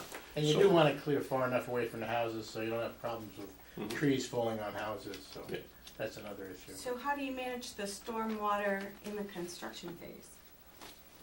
Well, generally those areas will likely kind of carve out first, make sure we have proper siltation control around them and whatnot, so that, you know, when we are in there working on the property, you know, you're not gonna get water blasting off of the property onto Bennett Hill or onto Central. Any culverts, if there's a concern that any type of siltation or runoff would go into a culvert, we'll make sure we, you know, put up some siltation control there as far as silt fence or hay bales or whatever we deem appropriate at that point, and we'll just keep an eye on it from that standpoint. But, you know, so during construction, it's, you know, we do the best we can to keep all the material on the lots. You know, we'll put in at each driveway, we'll likely put in, you know, a portion of crushed stone so that it almost acts as a tighter cleaner of sorts and tries to, again, keep the dirt in the site as opposed to on the road. You know, there's always, don't get me wrong, there's always gonna be some dirt that comes off in a concrete truck tire or whatnot, but, you know, we've been doing this for a long time. We go out there and do our best to clean it up with brooms and snow shovels, and, you know, if the street needs to be swept or whatever the case may be, we, you know, try to make sure we manage that accordingly. But do all the houses get built at the same time, or? More or less, yeah. We really anticipate in having this done within a 12-month period of time. Is there any more questions in regards to conservation? Sorry, on this? yeah. Because we've got plenty more on our meeting. Go ahead, please. In the basins, what about people walking? That's private property. Well, I know, Yeah. but, I mean, people walk along the side of the road. But the The basins are on basins people's are property. inside the property line, so walking along the side of the road won't be affected by the basin itself. So it's not right I on the believe road. that, well, honestly, I believe, Phil, you can correct me if I'm wrong, the roadway is actually very tight to that right of way, It to is. the Yeah. property line. So, there's a little bit of, the edge of the road there that is available.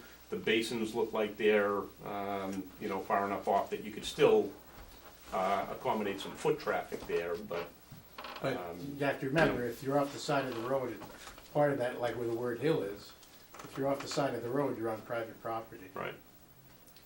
It is How very far tight. in is the town, does the town own from the road?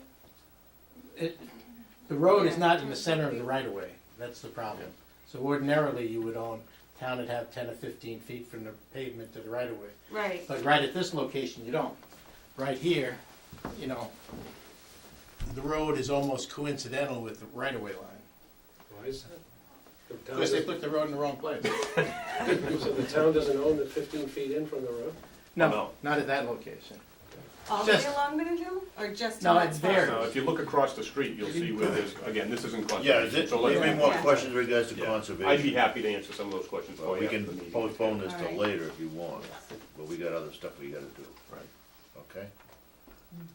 Alright, So will there be standing water in those basins? No. Not at all. Well, you said Well, what, after- they- 72 We have hours, to right? infiltrate Well, it the has to storm. drain. 72 hours. That's the requirement is 72 hours. They'll drain a lot faster than that. Yeah, probably 48. I think even quicker. And there's no danger of going off the road into one of those basins? No. Depends how bad we drive. They're only about 2 feet deep, I got teenagers, okay? Well, they could just as well hit a tree now. Based on the vehicle that went through the They might be storefront safer the to other go day. Tell them to drive straight. alright. May we have your permission for a continuance to the meeting of April 17th? Yes. Do you need a form signed? Alright. I will move that. Second, Second. all in favor? Aye. Thank you. Thank you. Thank you.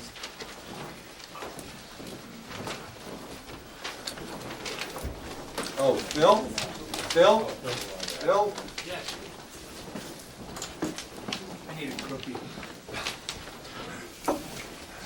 We submitted the check for the certificate of completion before we had the project. Did you want to ask any questions of the contract? Well, I'm not gonna say this so someone can see me on TV, but that was not what we needed, and I expected so. Something you want in that neighborhood. Every neighborhood.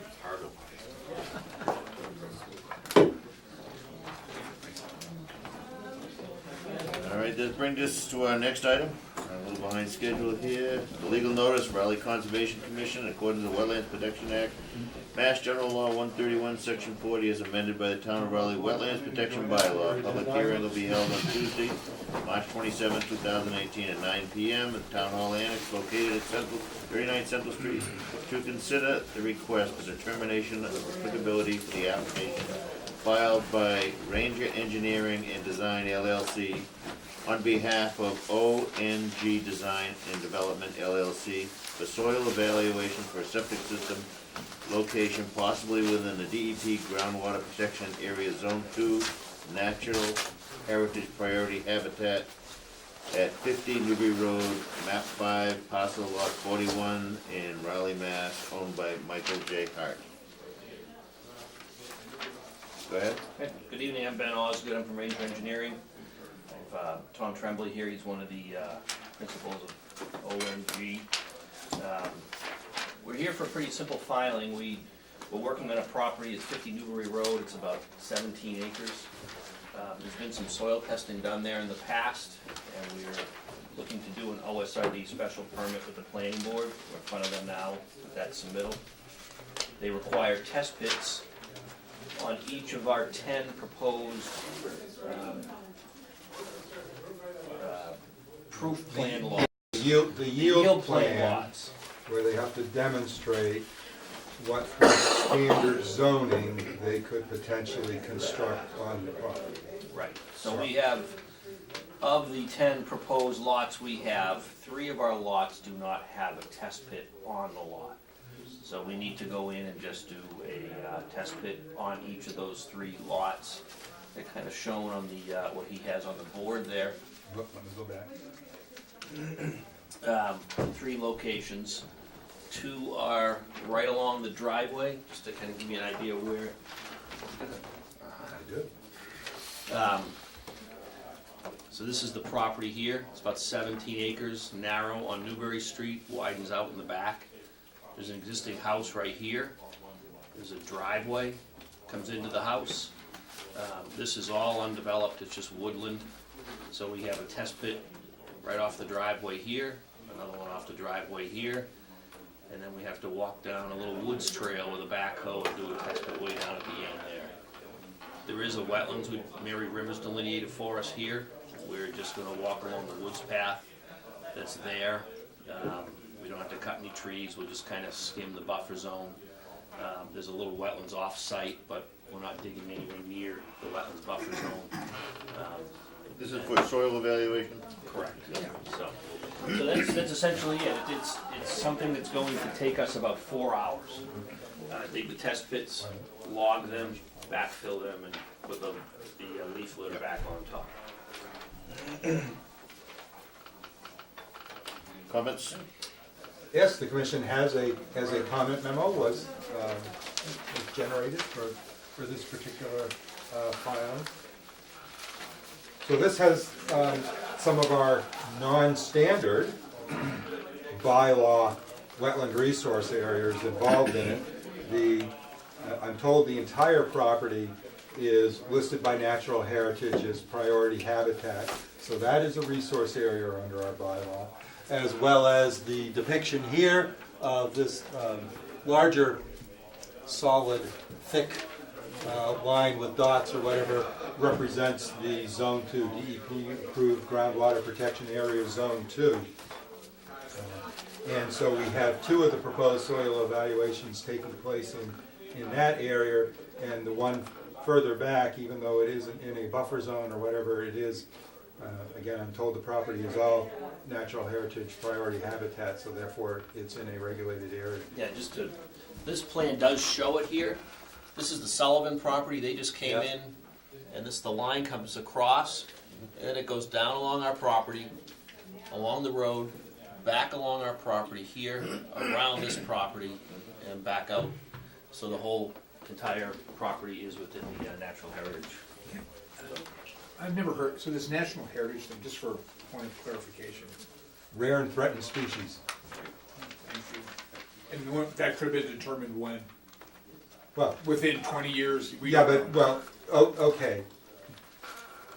That's right, I'm trying to understand. It's supposed to be founded on actual sightings of whatever species is, and it could be plant, it could be an animal, an invertebrate, or vertebrate, or whatever. So supposedly, so the mapped areas of their habitat are supposed to be fundamentally based on there having been an actual identified sighting or experiencing the critter of concern. Okay. Now, why it follows property boundary lines exactly, I cannot tell you or whatever. This is something that they do, and we just, okay, yep. Okay, I'm just trying to understand. Yeah. Thank you. Because most of the properties out there are forested, I have a feeling it has to do with some terrestrial critter that inhabits the forest, and therefore the forested parcels just took the property boundaries instead of trying to figure out whether in fact the critter went over that hummock and didn't go over that hummock. Thank you for the clarification. But it's pure speculation because I have to capture it with a salamander or whatever and It is a turtle habitat. Oh, it's turtle. Is what it is. Turtles? Yeah. We've talked to Natural Heritage on a very preliminary basis. Okay, thank you. So it's turtles. And Trying to understand. They live in the brook. It's, I guess, to the east, and then they would come out, lay their eggs in sandbanks in the forest. They say what kind of turtles? blandings and probably wood turtles too. Yeah, that would be my suspicion when you said turtles. Either of those two or both. So anyway, the proposal is fairly consistent and standard requirements that we have for doing soil evaluations. What is a little bit different is the fact that if the commission so chooses to issue for this one, you're considering the issuance of a positive determination option number 5, incorporating the special conditions above, and a negative determination option number 4.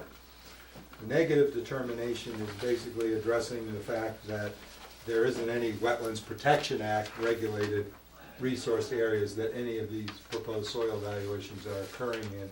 The positive number 5 is addressing the fact that this activity is occurring in bylaw resource areas, but the commission feels that if they follow these conditions to the letter, they will not have a detrimental impact on any of those regulated or protected resource areas under our bylaw. All right, you've read this, Yes. Yeah. Yep. No problem with that. No problem. Do I hear such a motion? So moved. Second?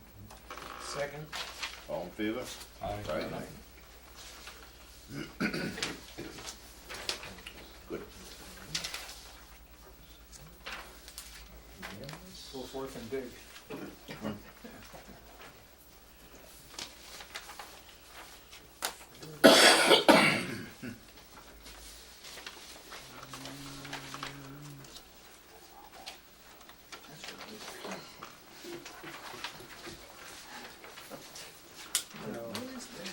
And if the commission would entertain briefly, I also put on the agenda a discussion and comment about the open space residential development that these folks are currently applying for with the planning board.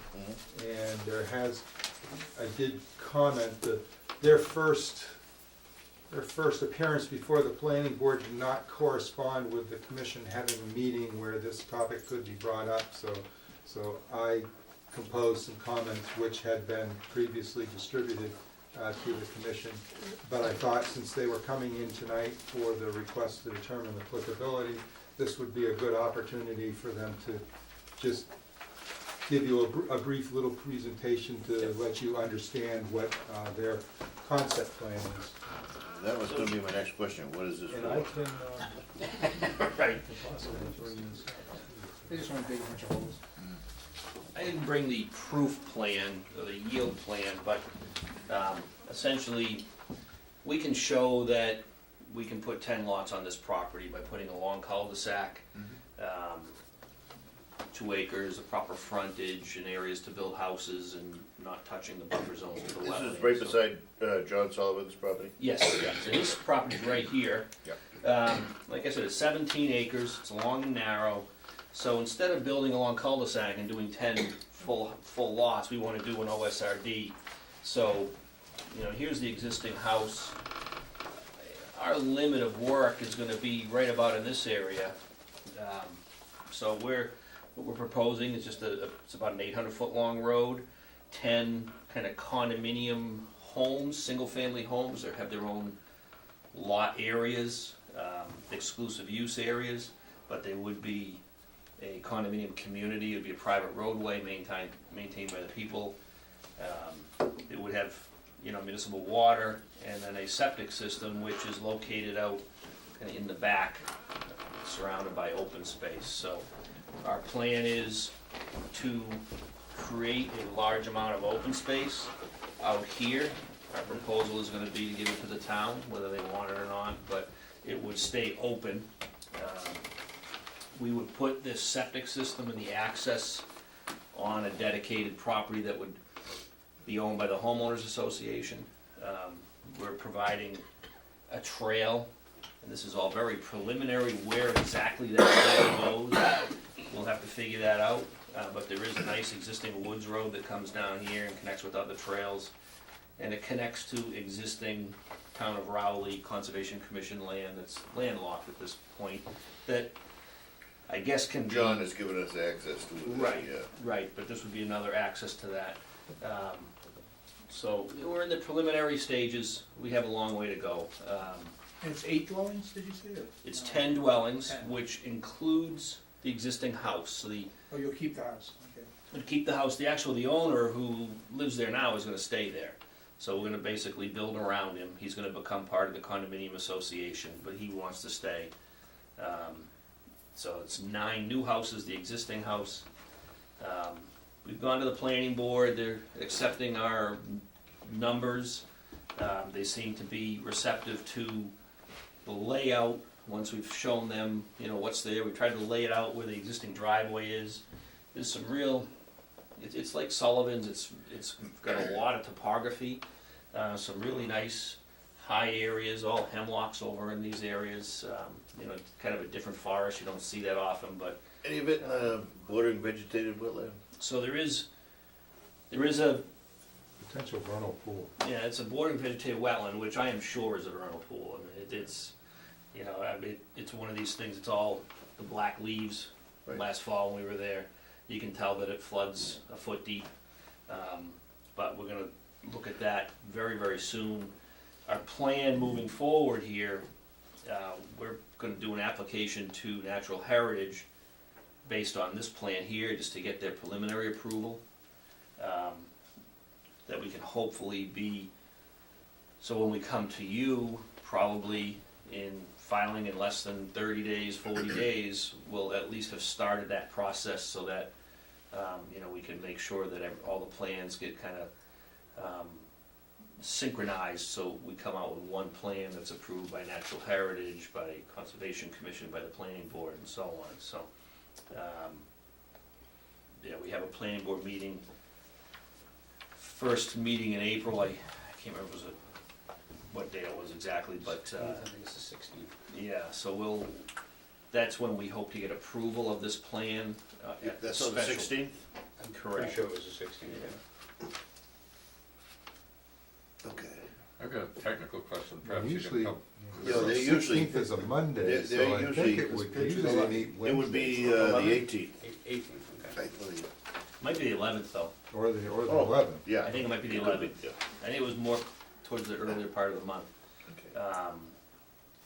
And so we're hoping to get a vote on the special permit for the OSRD. We still have to turn around a definitive plan with the stormwater calculations, all the definitive details and so on. So we're just gonna kind of work through both boards concurrently once we get the special permit for the OSRD, so. Technical question, the 2 agenda items here tonight show, one of them says this is map 5, parcel lot 41, and the other one says lot 4, which is correct? Plan says lot 41. 41. Okay, thank you. We made a typo on the agenda. No big deal. That's lot 41, so. All right, any questions? Happy to? Not at this time. All right, and then we did have a couple of pretty pictures that kind of shows the landscaping and the type of housing, so. I think it'll be nice, we're trying to do a nice kind of smaller 3-bedroom homes, more moderately priced. I wouldn't say technically affordable, but I guess more moderately priced is a good way to put it, so. So as a suggestion, because of the seasonality of vernal pools, and since you haven't applied to us,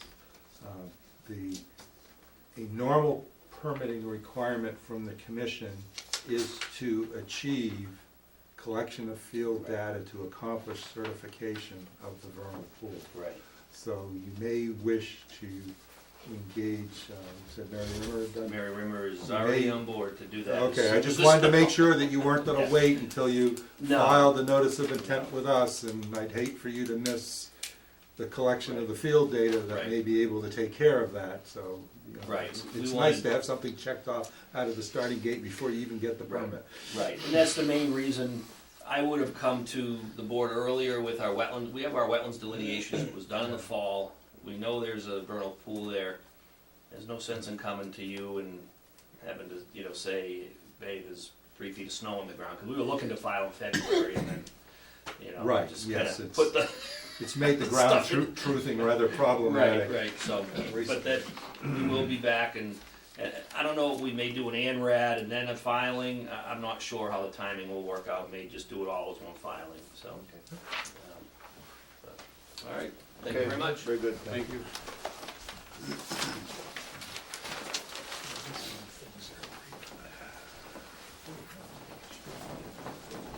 So,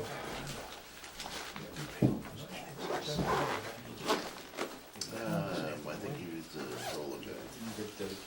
oh, Is going to be continued. yeah, why don't Can I read? Yeah, why don't you read the two agenda items and then see if we can have a, All right, this is the 9/15, the continued notice of intent for an application DEP number 63-0669 on land off Weathersfield Street, map 11, parcels 54, 54-1, 58, 599, 607, 615, 623 Weathersfield Street, map 11, parcels lot 56, Rowley Solar LLC, owner Marvin Revocable Trust, proposed construction of an 11.25 acre solar photovoltaic system, gravel drive, stormwater facilities, utilities associated with grading within a 100-foot buffer zone, bordering vegetated wetland and isolated vegetated wetland. And then the 9:30 is continued stormwater permit, application SMP 30-2017, land off Weathersfield Street, map 11, parcel 54, 54-1, 58, 599, 607, 615, and 623 Weathersfield Street, map 11, parcels lot 53, 58-1, 58-2, 58-2A, land off Pine Needle Lane, Georgetown. Map 11, parcel lot 56, Raleigh Solar LLC, owner Marvin Revocable Trust, proposed construction, 11.25 acre solar photovoltaic system, gravel access drive, stormwater facilities, utilities associated with grading, possibly with a 100-foot buffer zone bordering vegetated wetland, site disturbance approximately 491,000 square feet, slope disturbance of 60,000 square feet at greater than 15%. Now, it's come to my attention that these two items they've asked to be. Mr. Chairman, Yep. the office received an email communication from Mr. Robert Blanchett of WC Camet Engineering dated Tuesday, March 20th, where he requests, or states he will not be ready for the March 27th scheduled public hearing. Please consider this email a request to continue to the first available meeting date in April. Thank you. Which would be our April 17th, 2018. Do I hear a motion to continue these? So moved. Second? Second. All in favor? Aye.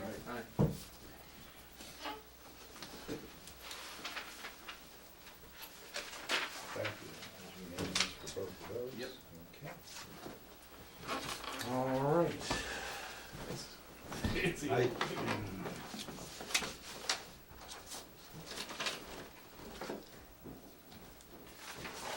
Okay, commissioners should have received an enforcement order.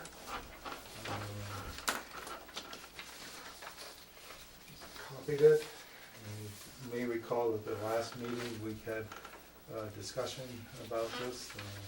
This item was not assigned a time, but was put on the agenda to occur after the other scheduled items, so seems appropriate. All right.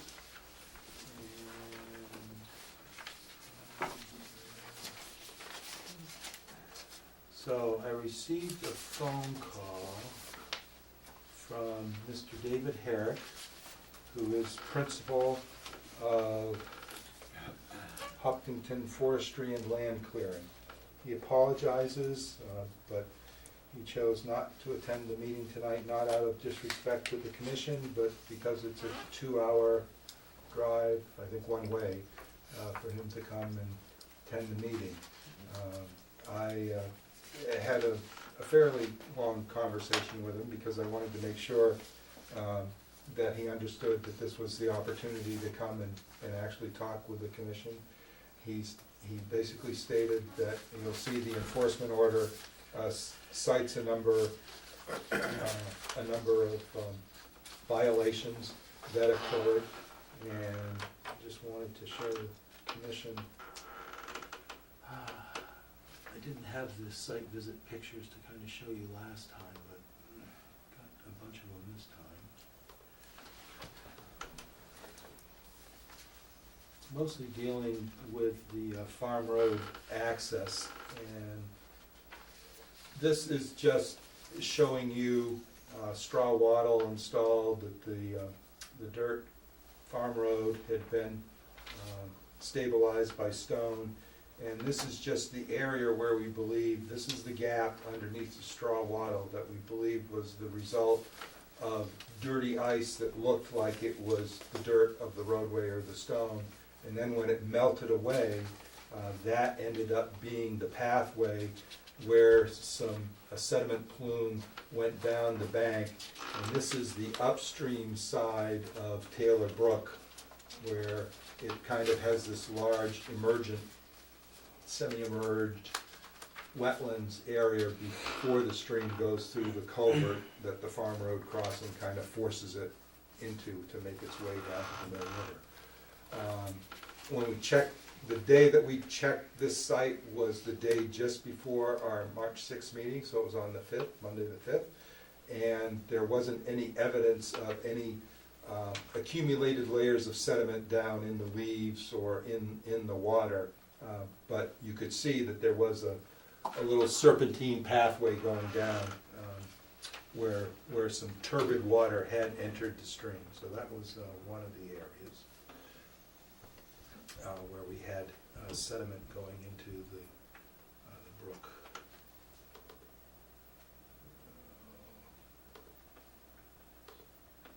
This is, I'm going to blow this up a bit. In the background here, you can see the circular cement collar for a well, and can't see this in this picture, but just take my word for it that the BVW flagging comes up and goes just to the uphill side of this. This is gently sloping down to there. This dark area you see is the sediment plume that came from the access road that had all been churned up. And so in that area, sediment had entered, a little bit of sediment had entered the BVW, and they installed erosion controls at our direction. This is showing you some various pictures. I guess I should slow down a little bit here. That is where the access road comes out of the farmhouse and goes towards the field. And do I have a page down button? I don't. For whatever reason, their work on trying to keep access out to their forest landing resulted in this large 3 to 4 foot berm of earth being bulldozed up. Part of it was explained to me that it was an attempt to try and keep muddy water from leaving the site. Of course, the problem with that is that this used to only be a 10 to 12 foot wide farm access road. It's now anywhere from 150 to 200 feet across in earth disturbed area that entered the buffer zone of wet meadow that's delineated just off of that corner. And so again, there were concerns about all this earth disturbing activity and the possibility of it getting into wetlands here. Where are we going? Let's try this. Again, this is the viewscape. This is the wet area, the ponded area that they kept swinging wide to avoid. In this direction, let's see if I got a picture of that. Yeah, in this direction, they dropped the blade on the front of the skidder and made a trough, supposedly to direct the water off. The problem was that after this scrub growth, about 20 feet of this scrub growth, it goes right down into wet meadow bordering vegetated wetlands that we had just delineated. So again, corrective actions were taken, but this is what triggered there's a different view of that gouge that I presume was made by a skidder blade on there. Since that time, they have staked in a row of hay bales there to act as filtering and to prevent that gouge from discharging water into BBW. I guess that's all for that picture.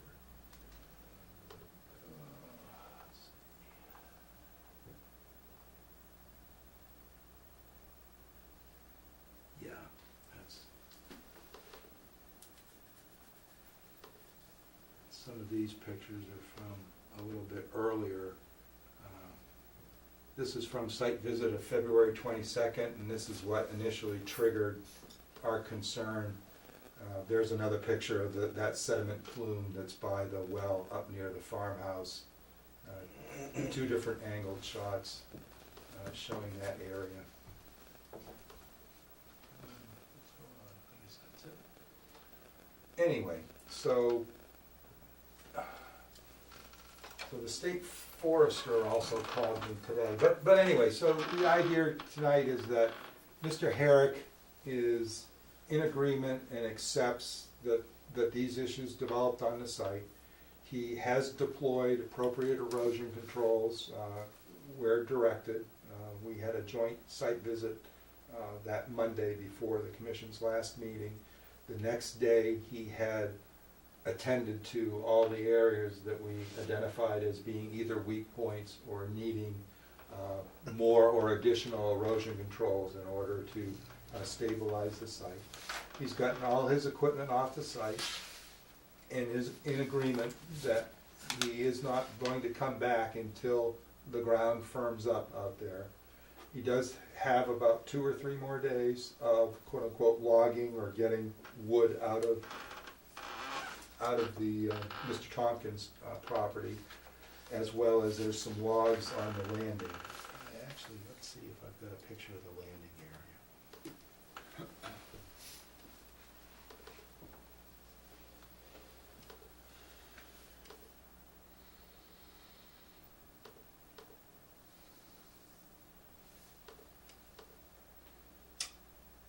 So this is what gouged up the road.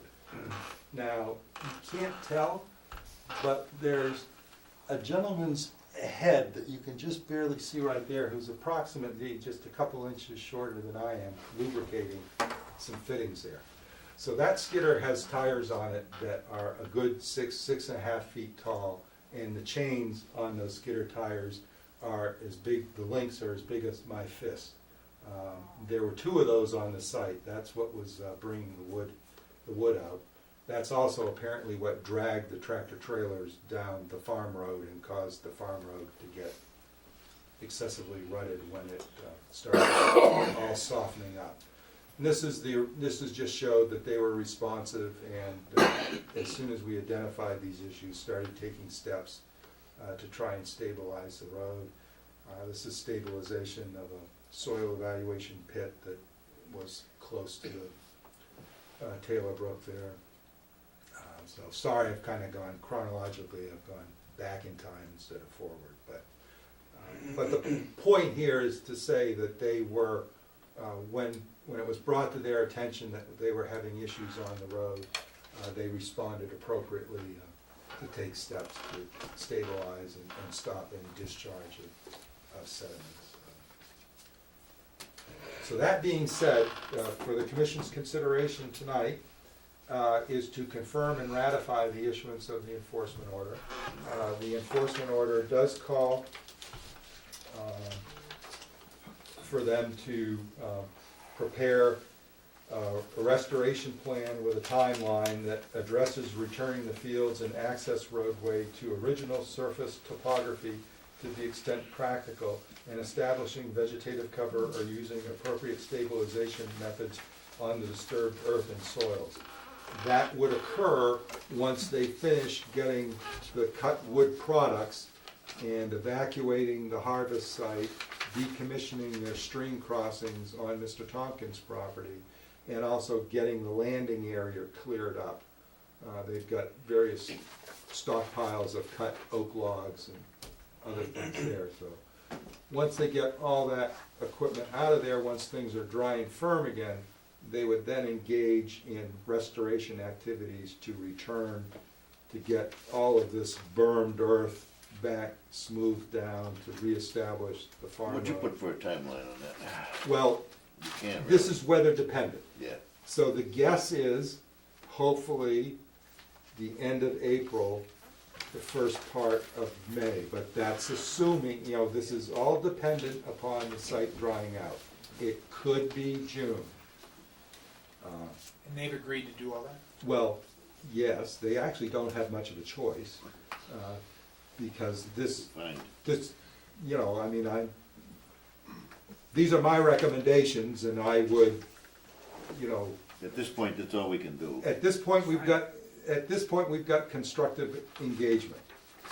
They're not shirking their responsibility. They've made no effort to try and either blame it on somebody else or whatever. They have said that they know they have to put things back. They're just asking for us to work with them, give them the ability, once it firms up and they can get back in, to finish getting their wood products out of there, and then they will decommission and restore as they retreat.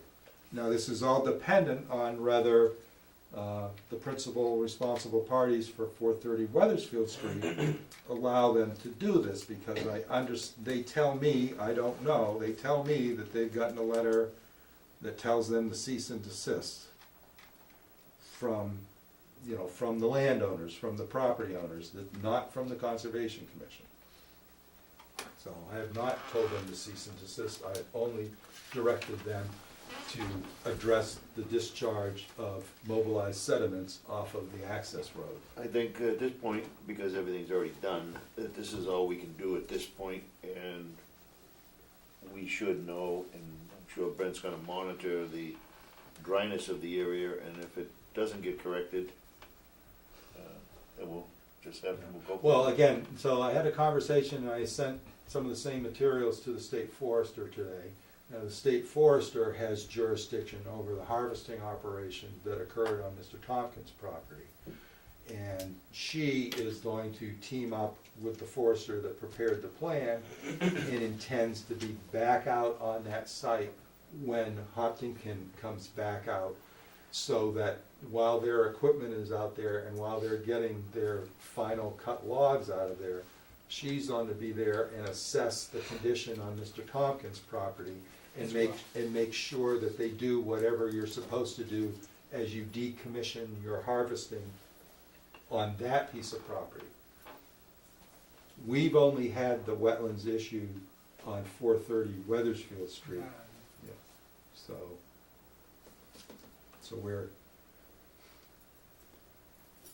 we're teaming up, and we both have a consensus on what the issues outcome, are, and what you'd like to see. how to address it, and who the responsible party is for addressing it.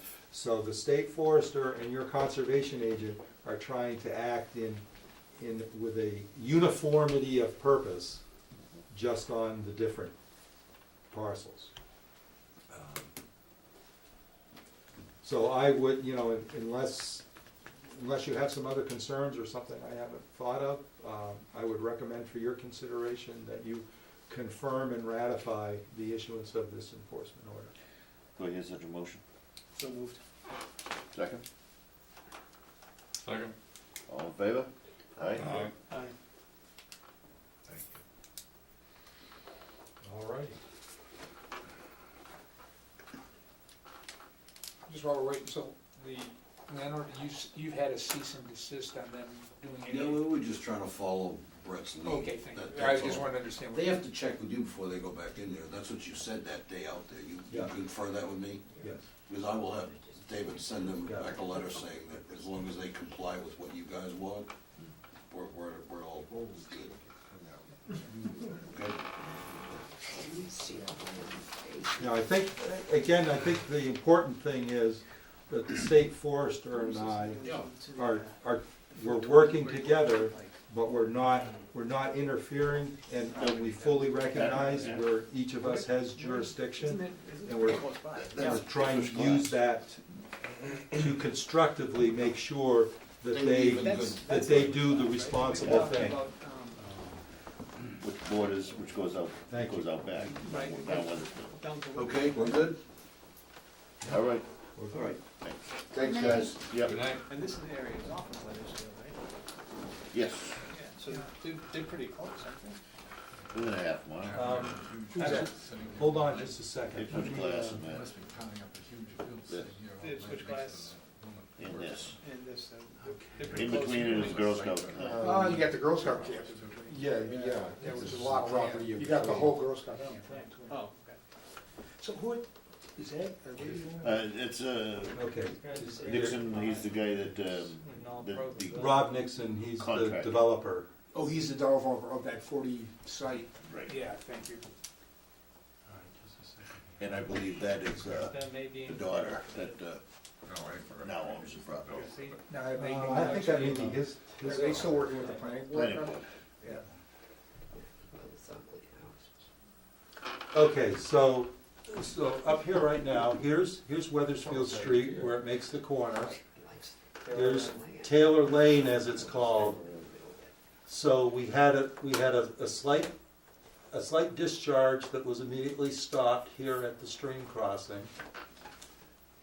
They bermed some material up here, so they deployed erosion control to keep it from going into this wet meadow that comes right up. It's actually on both sides of the road, but the risky spot was over here.